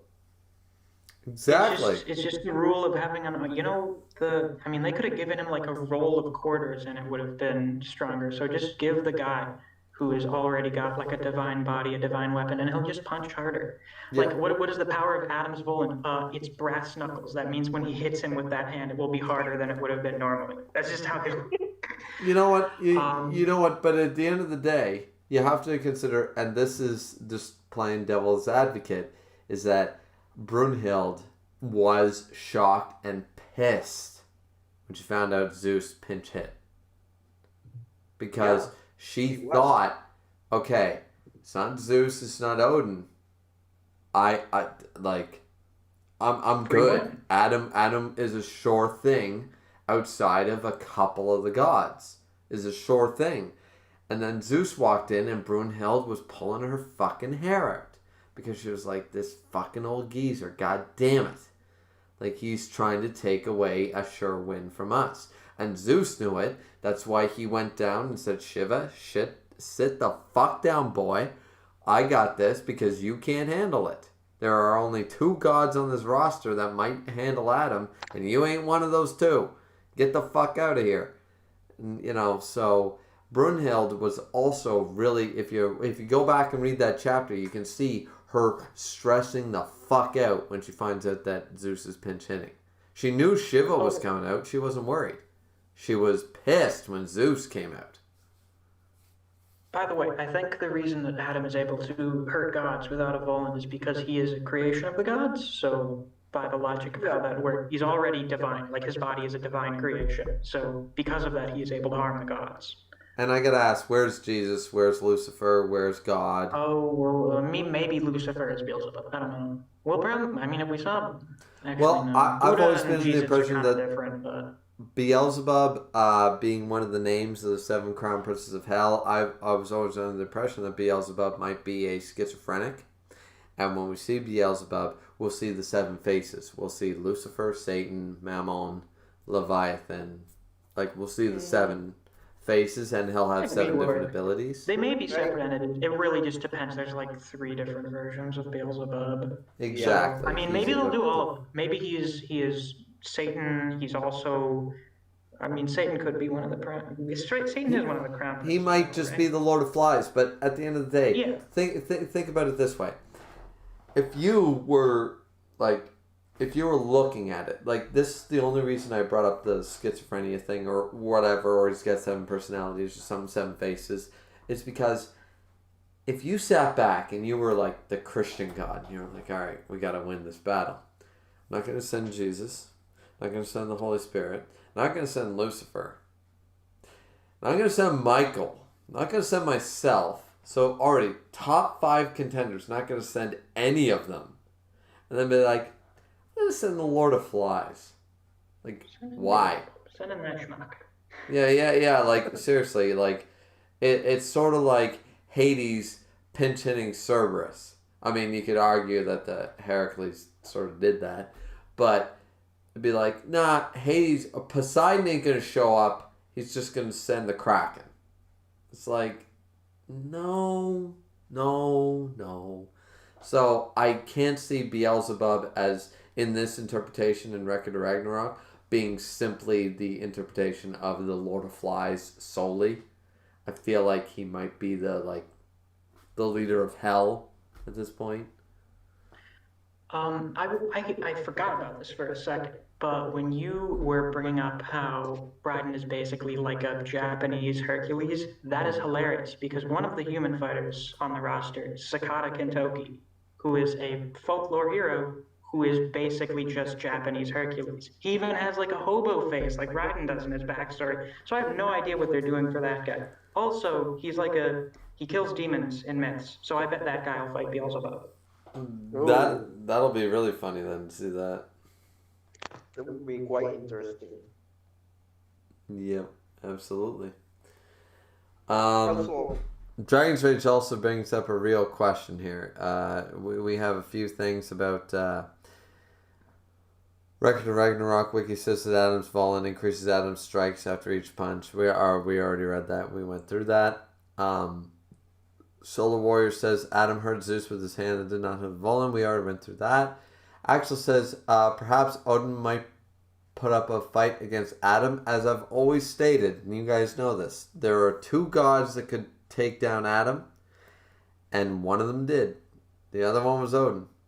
That's it. There's nobody on that list. I'm sorry. Any fanboys of Anubis and all that shit, I'm sorry. I don't see it.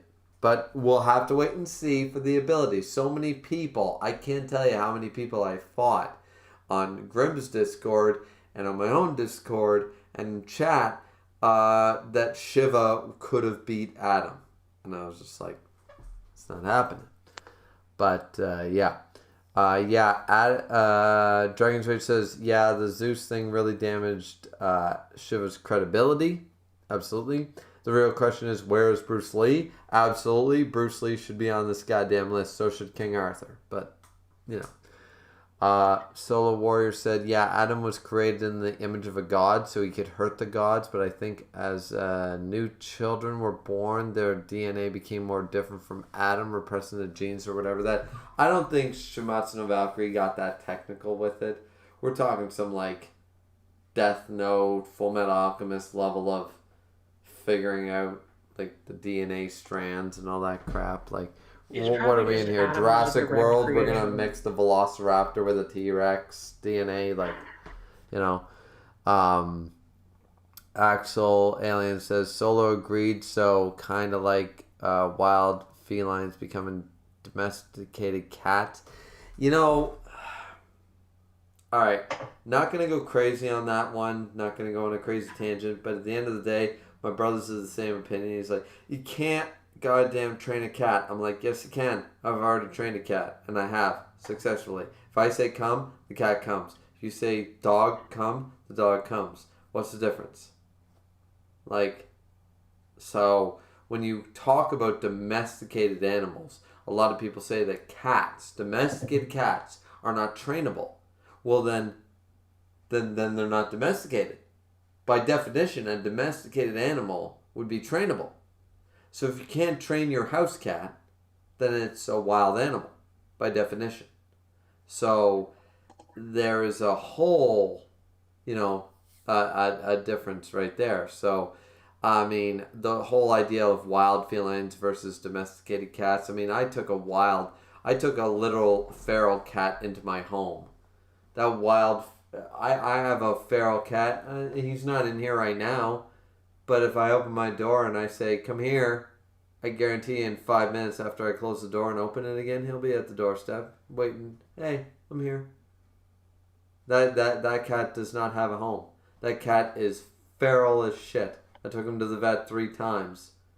But he comes to me because I know how to call him. I know how to discipline him. I know what to say to him. So, yeah, the whole idea of wild versus domesticated when it comes to cats sort of lost on me a bit. Vib says something about Dragon's Rage laughing his ass off. Either way. Alright, so alright. I think we should probably talk about who do we think is gonna win. I assume that's where this is Yeah, gonna go. I don't think absolutely. Alright, All Miss, right, then take it away, Misk. So it could go either way at this point. I lean more in the Shiva direction just because I think humanity getting elite now is a little too early for that. They were already getting kind of cocky at the start of the round. So I think Shiva winning would kind of like remind them, it's like, hey guys, remember, we're still like the underdogs here. We're not just gonna have like a clean sweep going through. These guys are still a serious threat to us. So even if Shiva loses, we've still got 3 more forbidden moves to see, which means that Shiva has to survive long enough for us to see the other 3 moves. So either the other 3 moves are nowhere near as powerful as this. I mean, this is like a palm strike. I'm pretty sure a couple of them are grappling, so maybe 2 of them aren't as strong as this. But he's got to be able to survive 2 more moves at least. If he's going to lose, he has to survive 2 of them. And the state he's in, that's not going to fucking happen. So he's got to, find some way to get back in the game. And I think that may have something to do with whatever him also being a god of creation is, because they introduce him, they make a big deal about how he's both the god of creation and destruction, and then they never fucking bring it up again.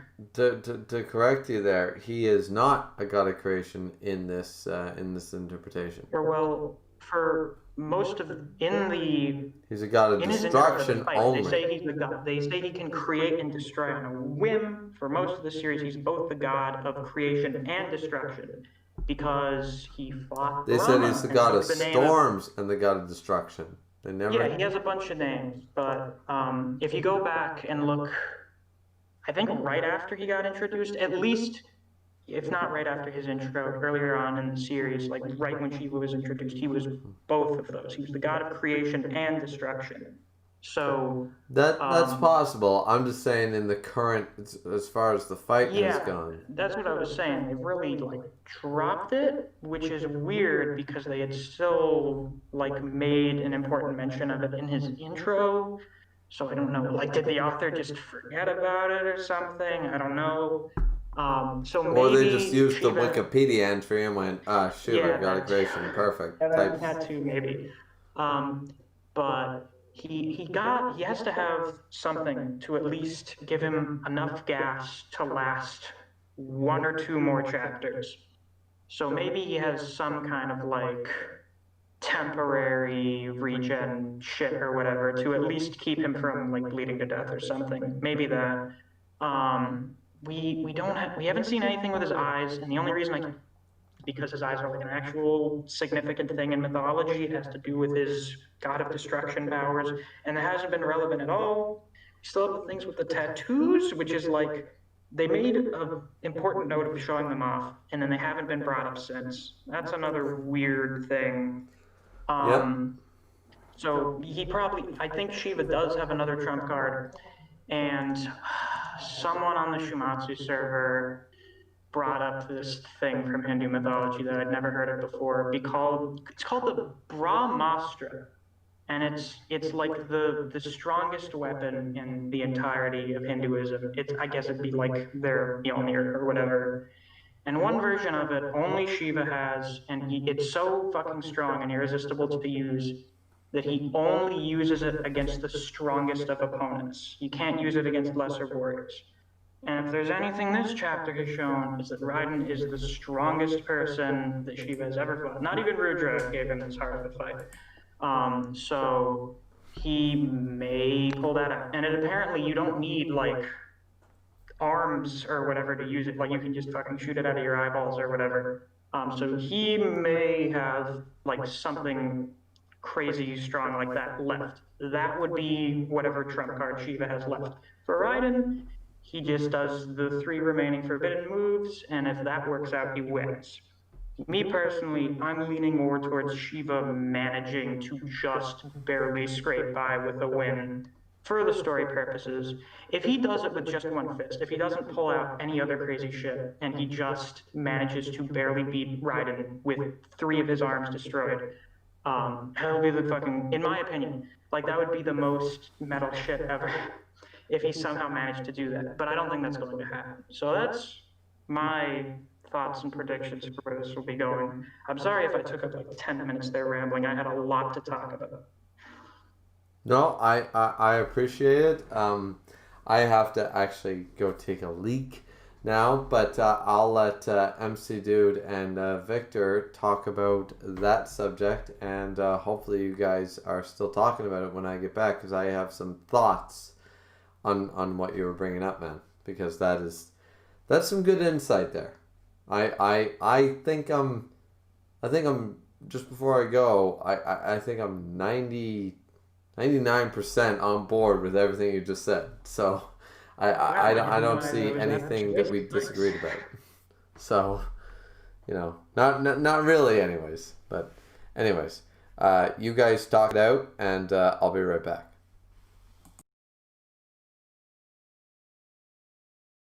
You want to go first, or do I go first? MC, you can go, or whatever, you guys can like flip a coin. Who has more to say? I have to go to the bathroom too. This is like my 3rd bathroom break in like the last 2 hours. Who thinks they have more to say? Like who thinks they could ramble for like 5 minutes? I think I'll wait on what I want to say. All right, you go first, Victor.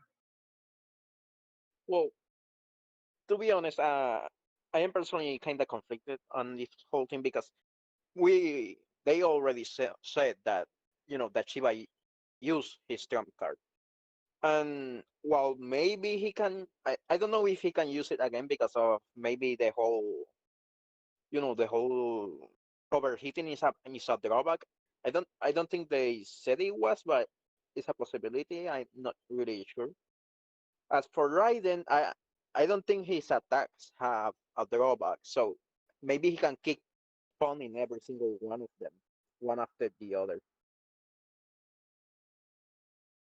Another thing is,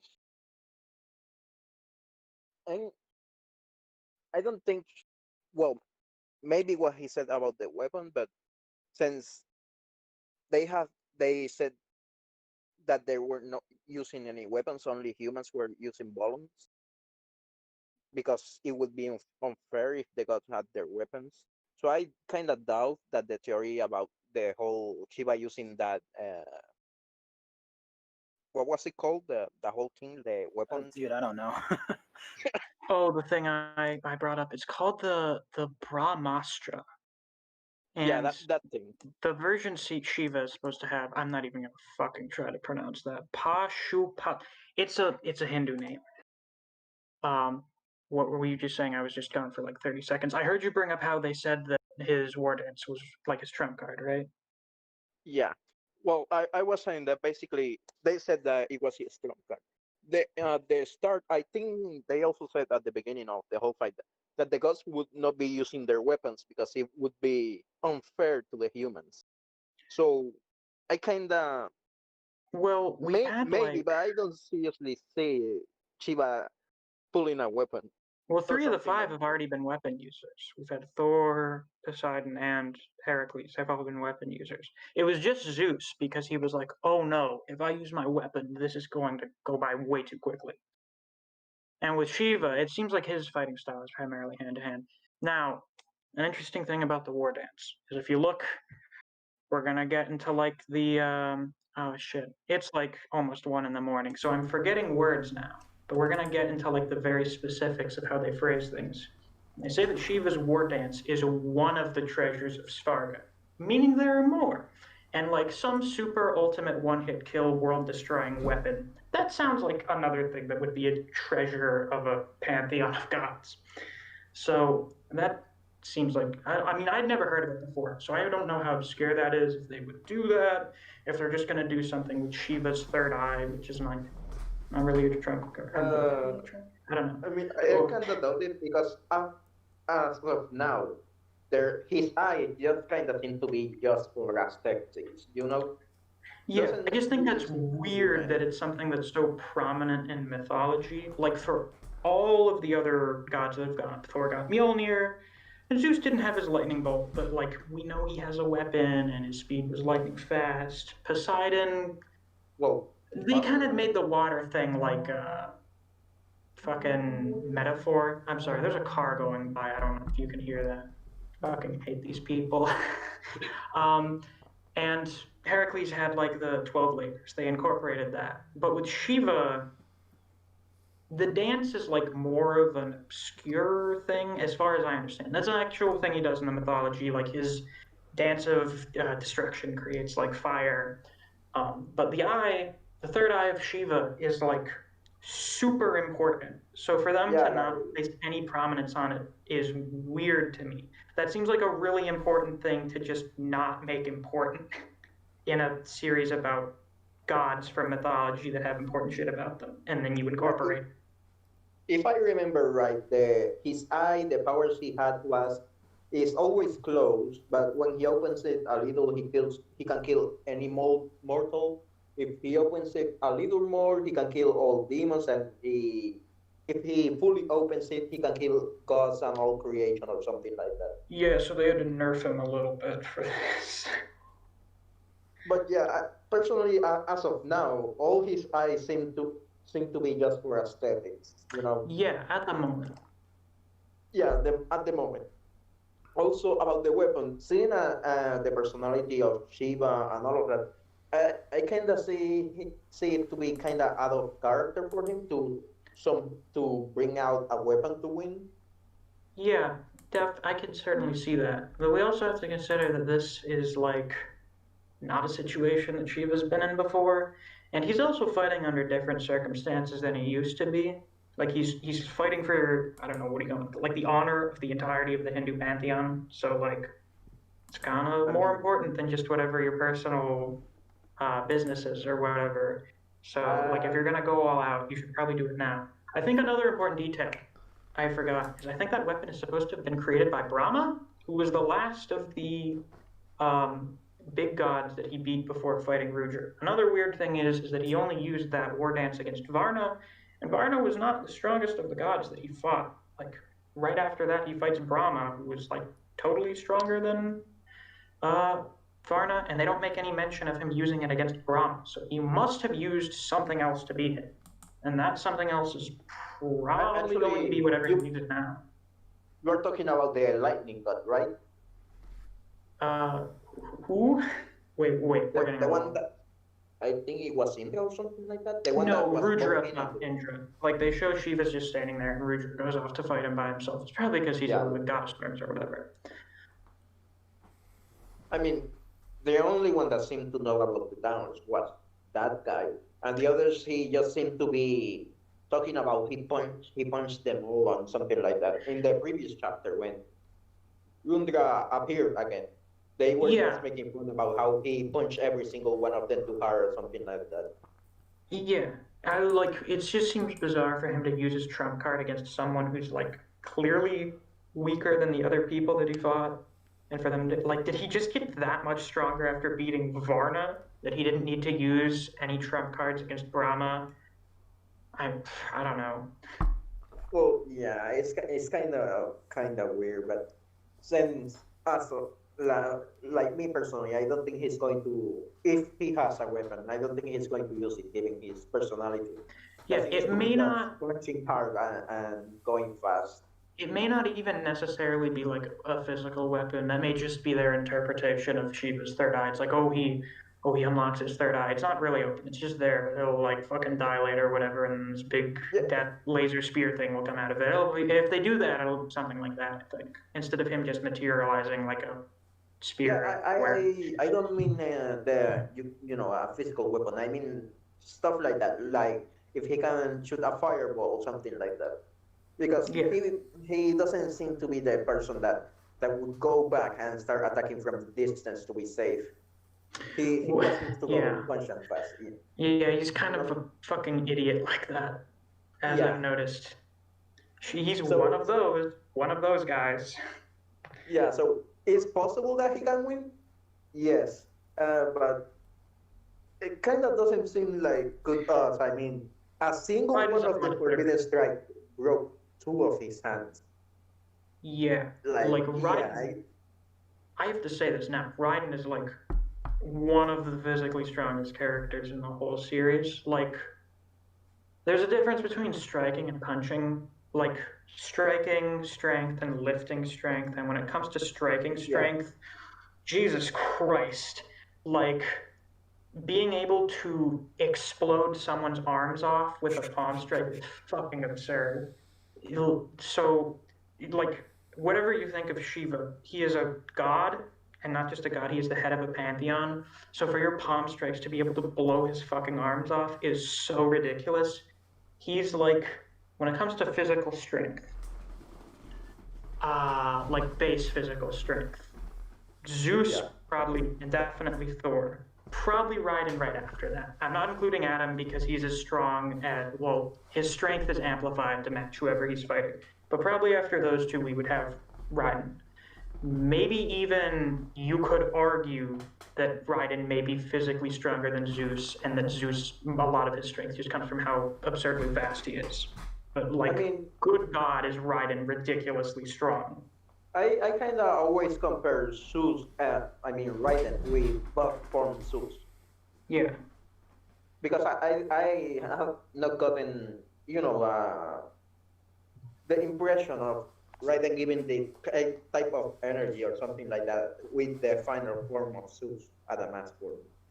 Yeah. Like, I can see Raiden being equal to buff form Zeus, Yeah, but probably base I form is can good. I can see him being in Adamas form level. Well, what's weird is that Adamus Zeus was not like blowing Adam's arms off, and Adam was doing the same thing. I don't Yeah, know if Adam increased his you can. durability. Well, this isn't an argument. Oh, fuck me. We're getting into Adam arguments again. Nope. No, We're no, nipping it's it not in the an argument. bud. I was going to say that it would be a good argument if Zeus was fighting someone else besides Adam, because since for all we saw, like we have said that Adam basically was the top of the top.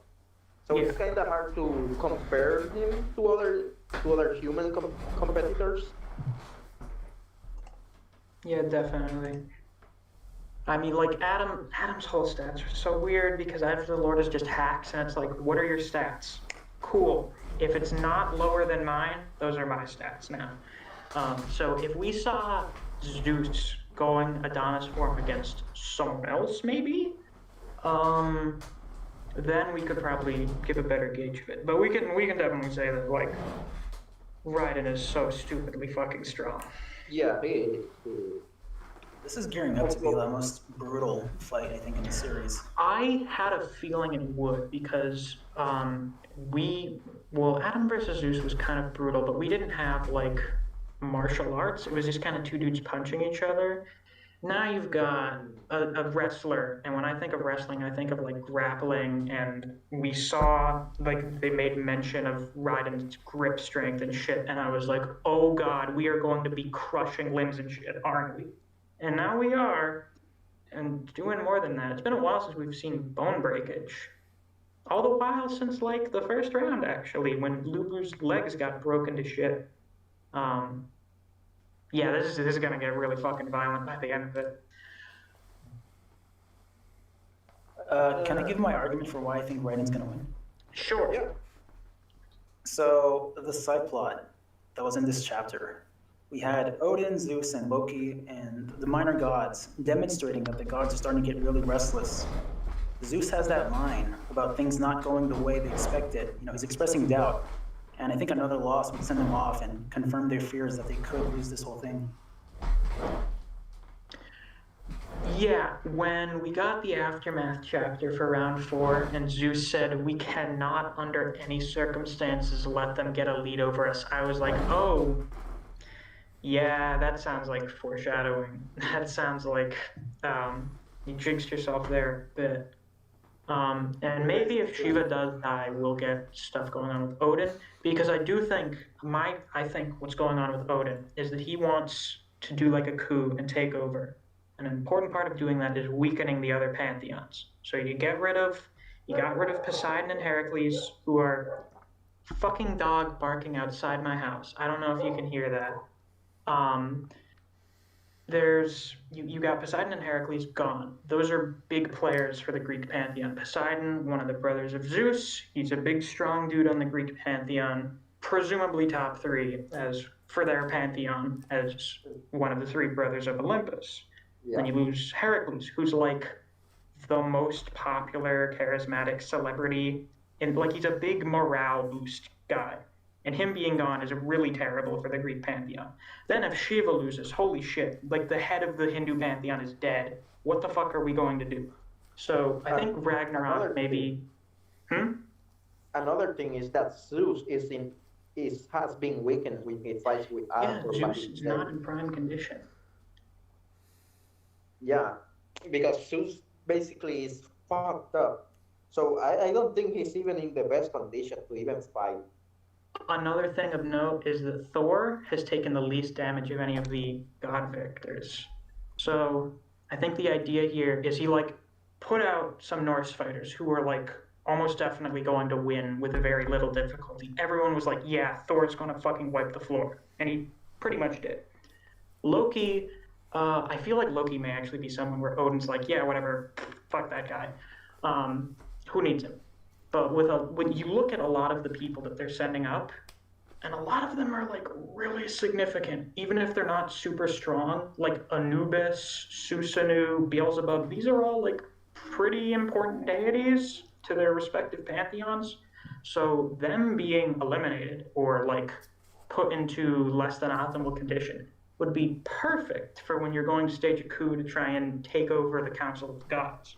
So I think that's what Odin's game is here. So Shiva dying, or even if he lives, he's going to be in terrible condition after this. We're going to see more of how this plays into that, whatever Odin is doing. It could also tie with the whole Buddha stuff, now that I think about it. And Because Buddha, too. Loki has been basically following and stalking Buddha. Yeah, I think Buddha.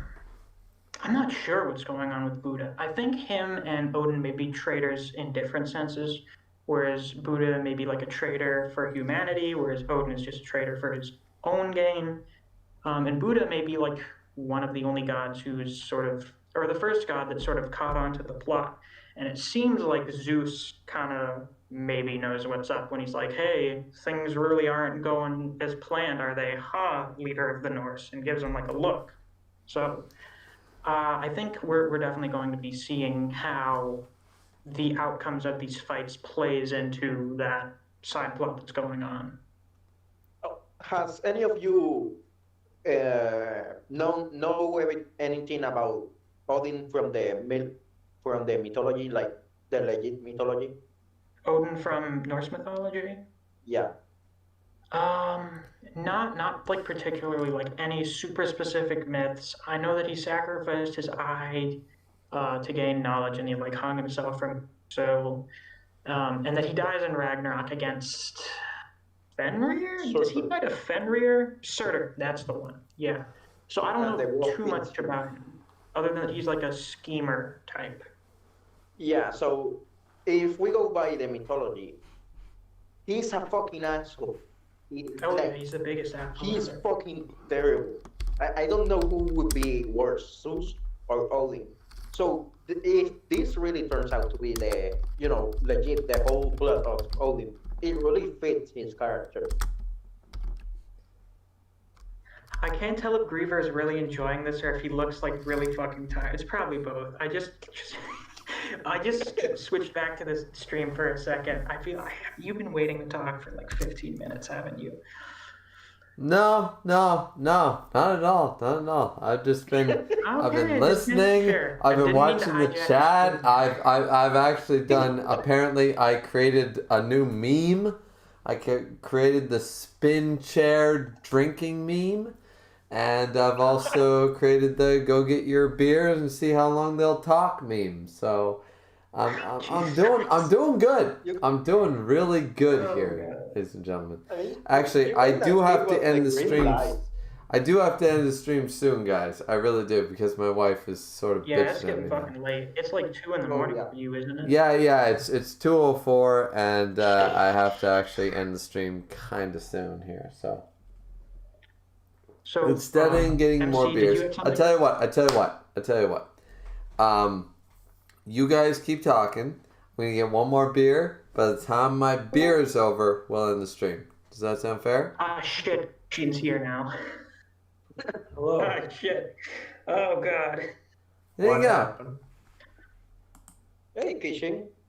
Keishan's Oh, in this is here. never gonna See, you have enough time to talk a beer's worth of content.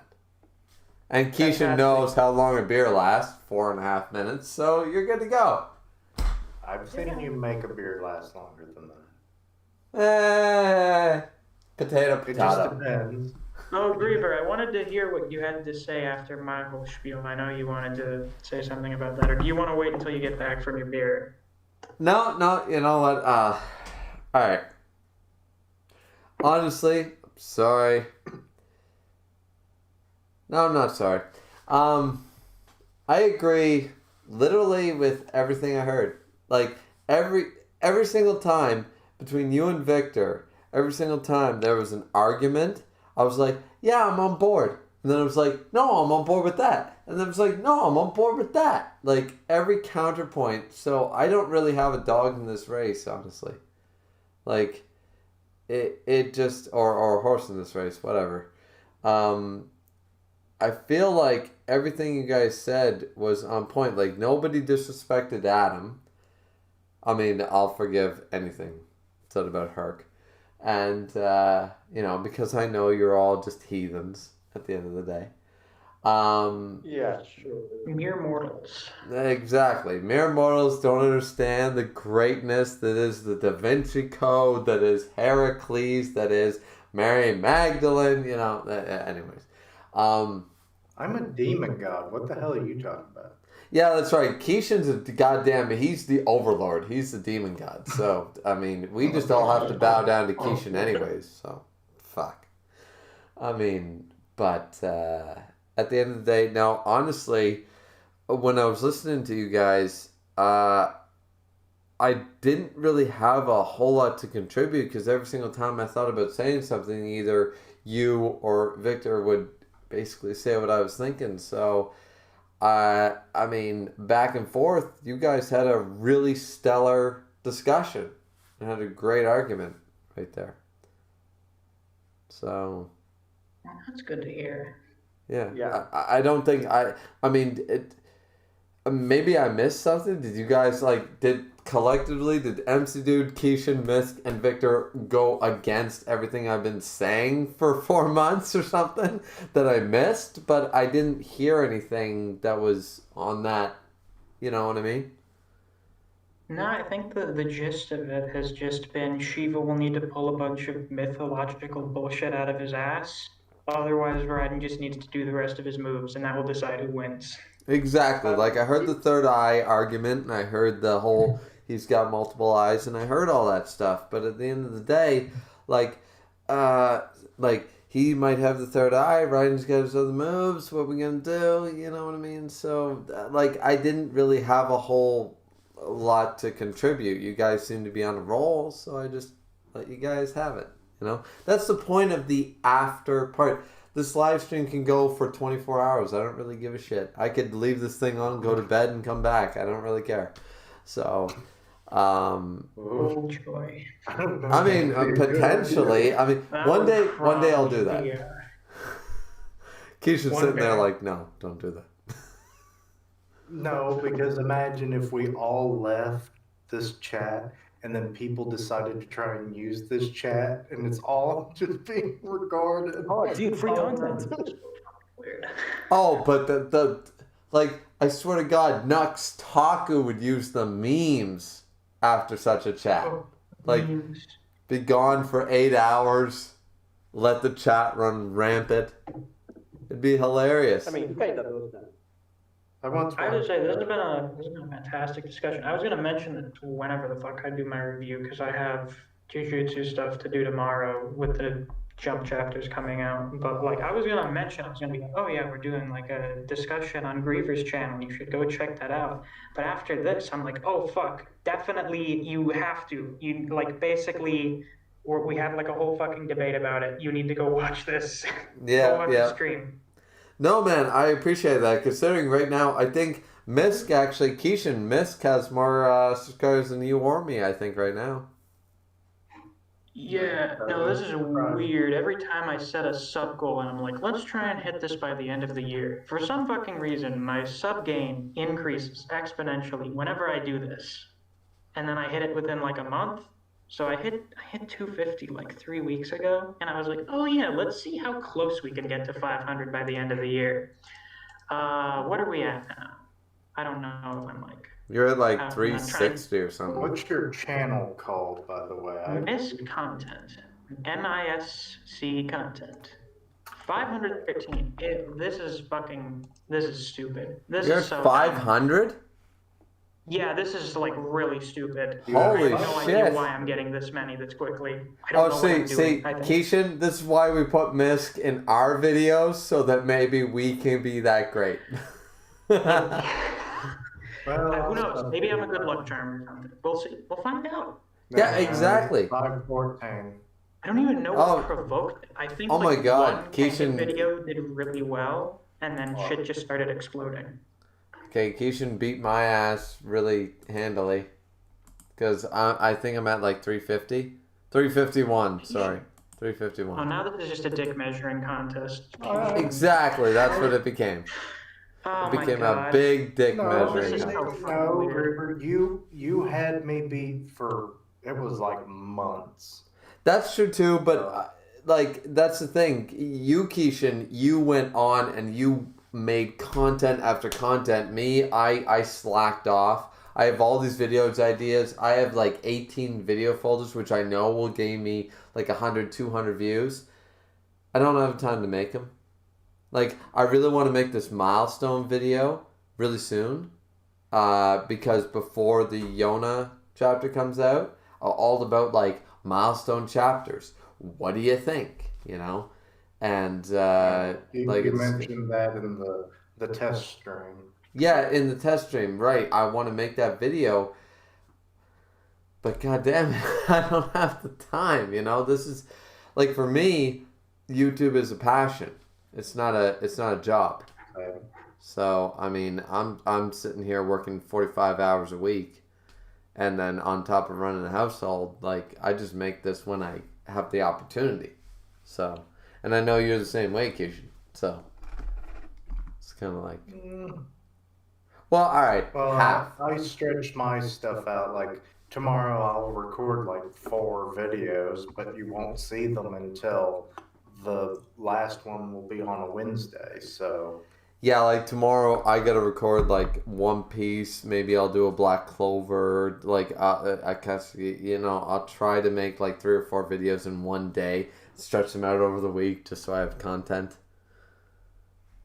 You know.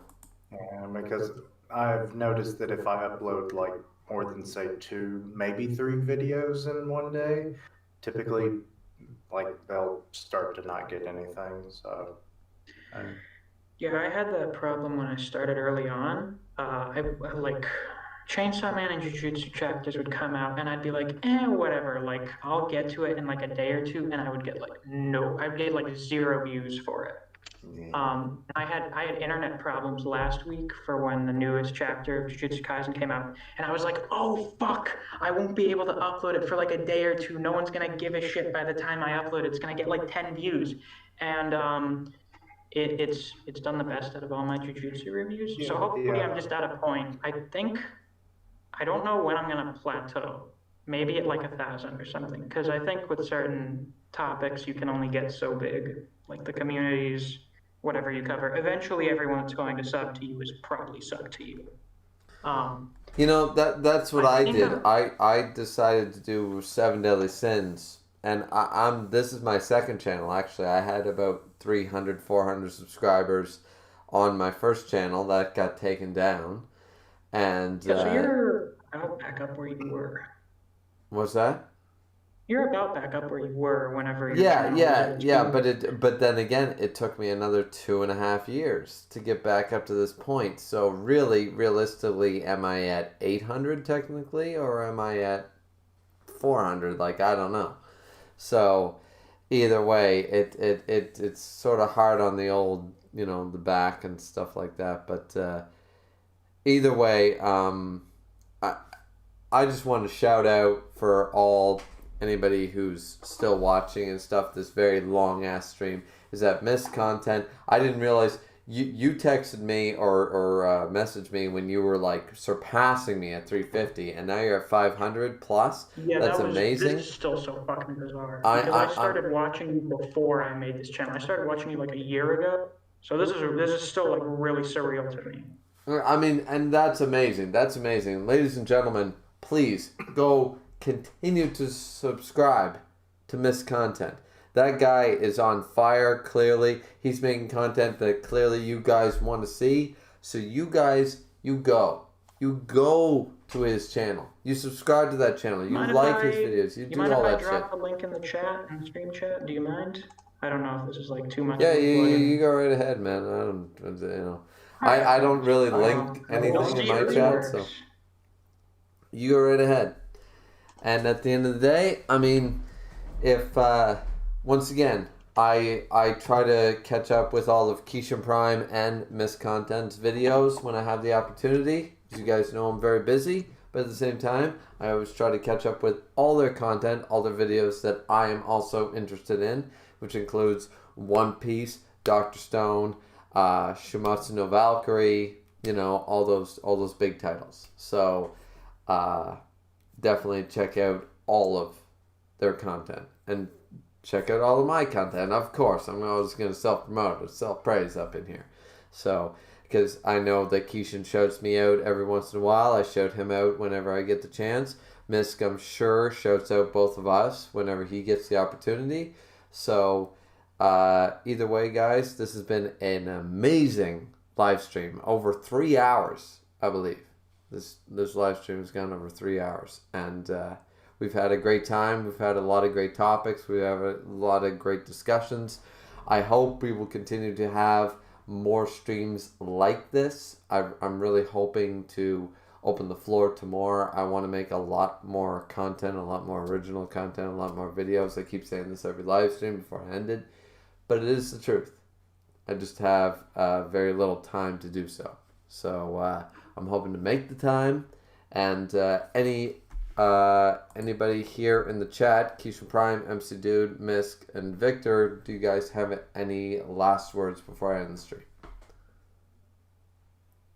Sure. I'm glad that both these characters now have causes that they embody, not just represent. They have character ties and they have backstories, and that's good for the story. Mm-hmm. expect Shiva to be backed into the corner, and that fourth arm is going to do something next chapter. Yeah, I think it's a great sign that the series is at a point where you can sort of reasonably root for either side in the fight. That wasn't really like as much of a thing earlier on, but we started to see that with the last round, and now with this round you can like pretty safely whenever a new round starts. You can just pick whatever side you want because both characters are going to be like pretty cool with pretty understandable motivations. And for a series that's just going to be all 1v1 rounds for the most part, I think that's pretty like good state to be in. And with that, I'm going to leave because it's late, and if I don't leave now, I'm not going to go to bed till like 3 o'clock in the morning. You and me are on the same time zone, aren't we? I think you maybe. I assume there's a Canadian time zone that's like even later than American Eastern time zone. It's 2:18 in the morning for me. Okay, for me it's 1:18. Okay, It's so 12:18. you're either in Maine or you're in New England or something like that. You're on the eastern coast. You're good. Yeah, indeed. Oh, there you All go. right, so I'll talk to you guys later. This was a lot of fun. I'm really glad that I stayed up for this. All right, have perfect. a Misk, good one. we'll see you in the next stream. And Victor, what's your shout out? So, personally, I can't really say with certainty who is going to win on the fight, but I'm leaning more towards Raiden because, as we have seen, a single boot already has Shiva fucking dead. Mm-hmm. And we don't even know if Raiden can keep spawning every single one of them. The only way I can see Shiva winning is basically, pulling something out of his ass. Otherwise, as of right now, I can't see it. Okay, fair enough. So it seems, ladies and gentlemen, we have a split. We have people for Raiden and we have people for Shiva. If I were to give you my 2 cents, I like to think that Raiden would take this W, but at the same time, like, too many victories. It'd be too many victories in a row for humanity.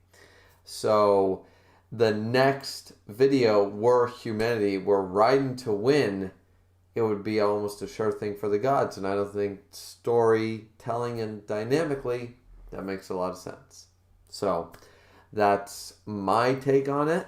Maybe something will showcase us in the next chapter to change that up. Maybe my opinion will change. But for right now, I think from a storytelling perspective, plot armor says that Shiva has to win. But I could be wrong, and I'd be happy to be wrong because everything points to Raiden winning. Actually, there's something that just came to my mind. Mm-hmm. What if the whole tournament is interrupted because of the whole Buddha stuff? I've been saying that since the Heracles fight, my friend. I've been saying that is going to happen, but I just don't think it's going to happen this early.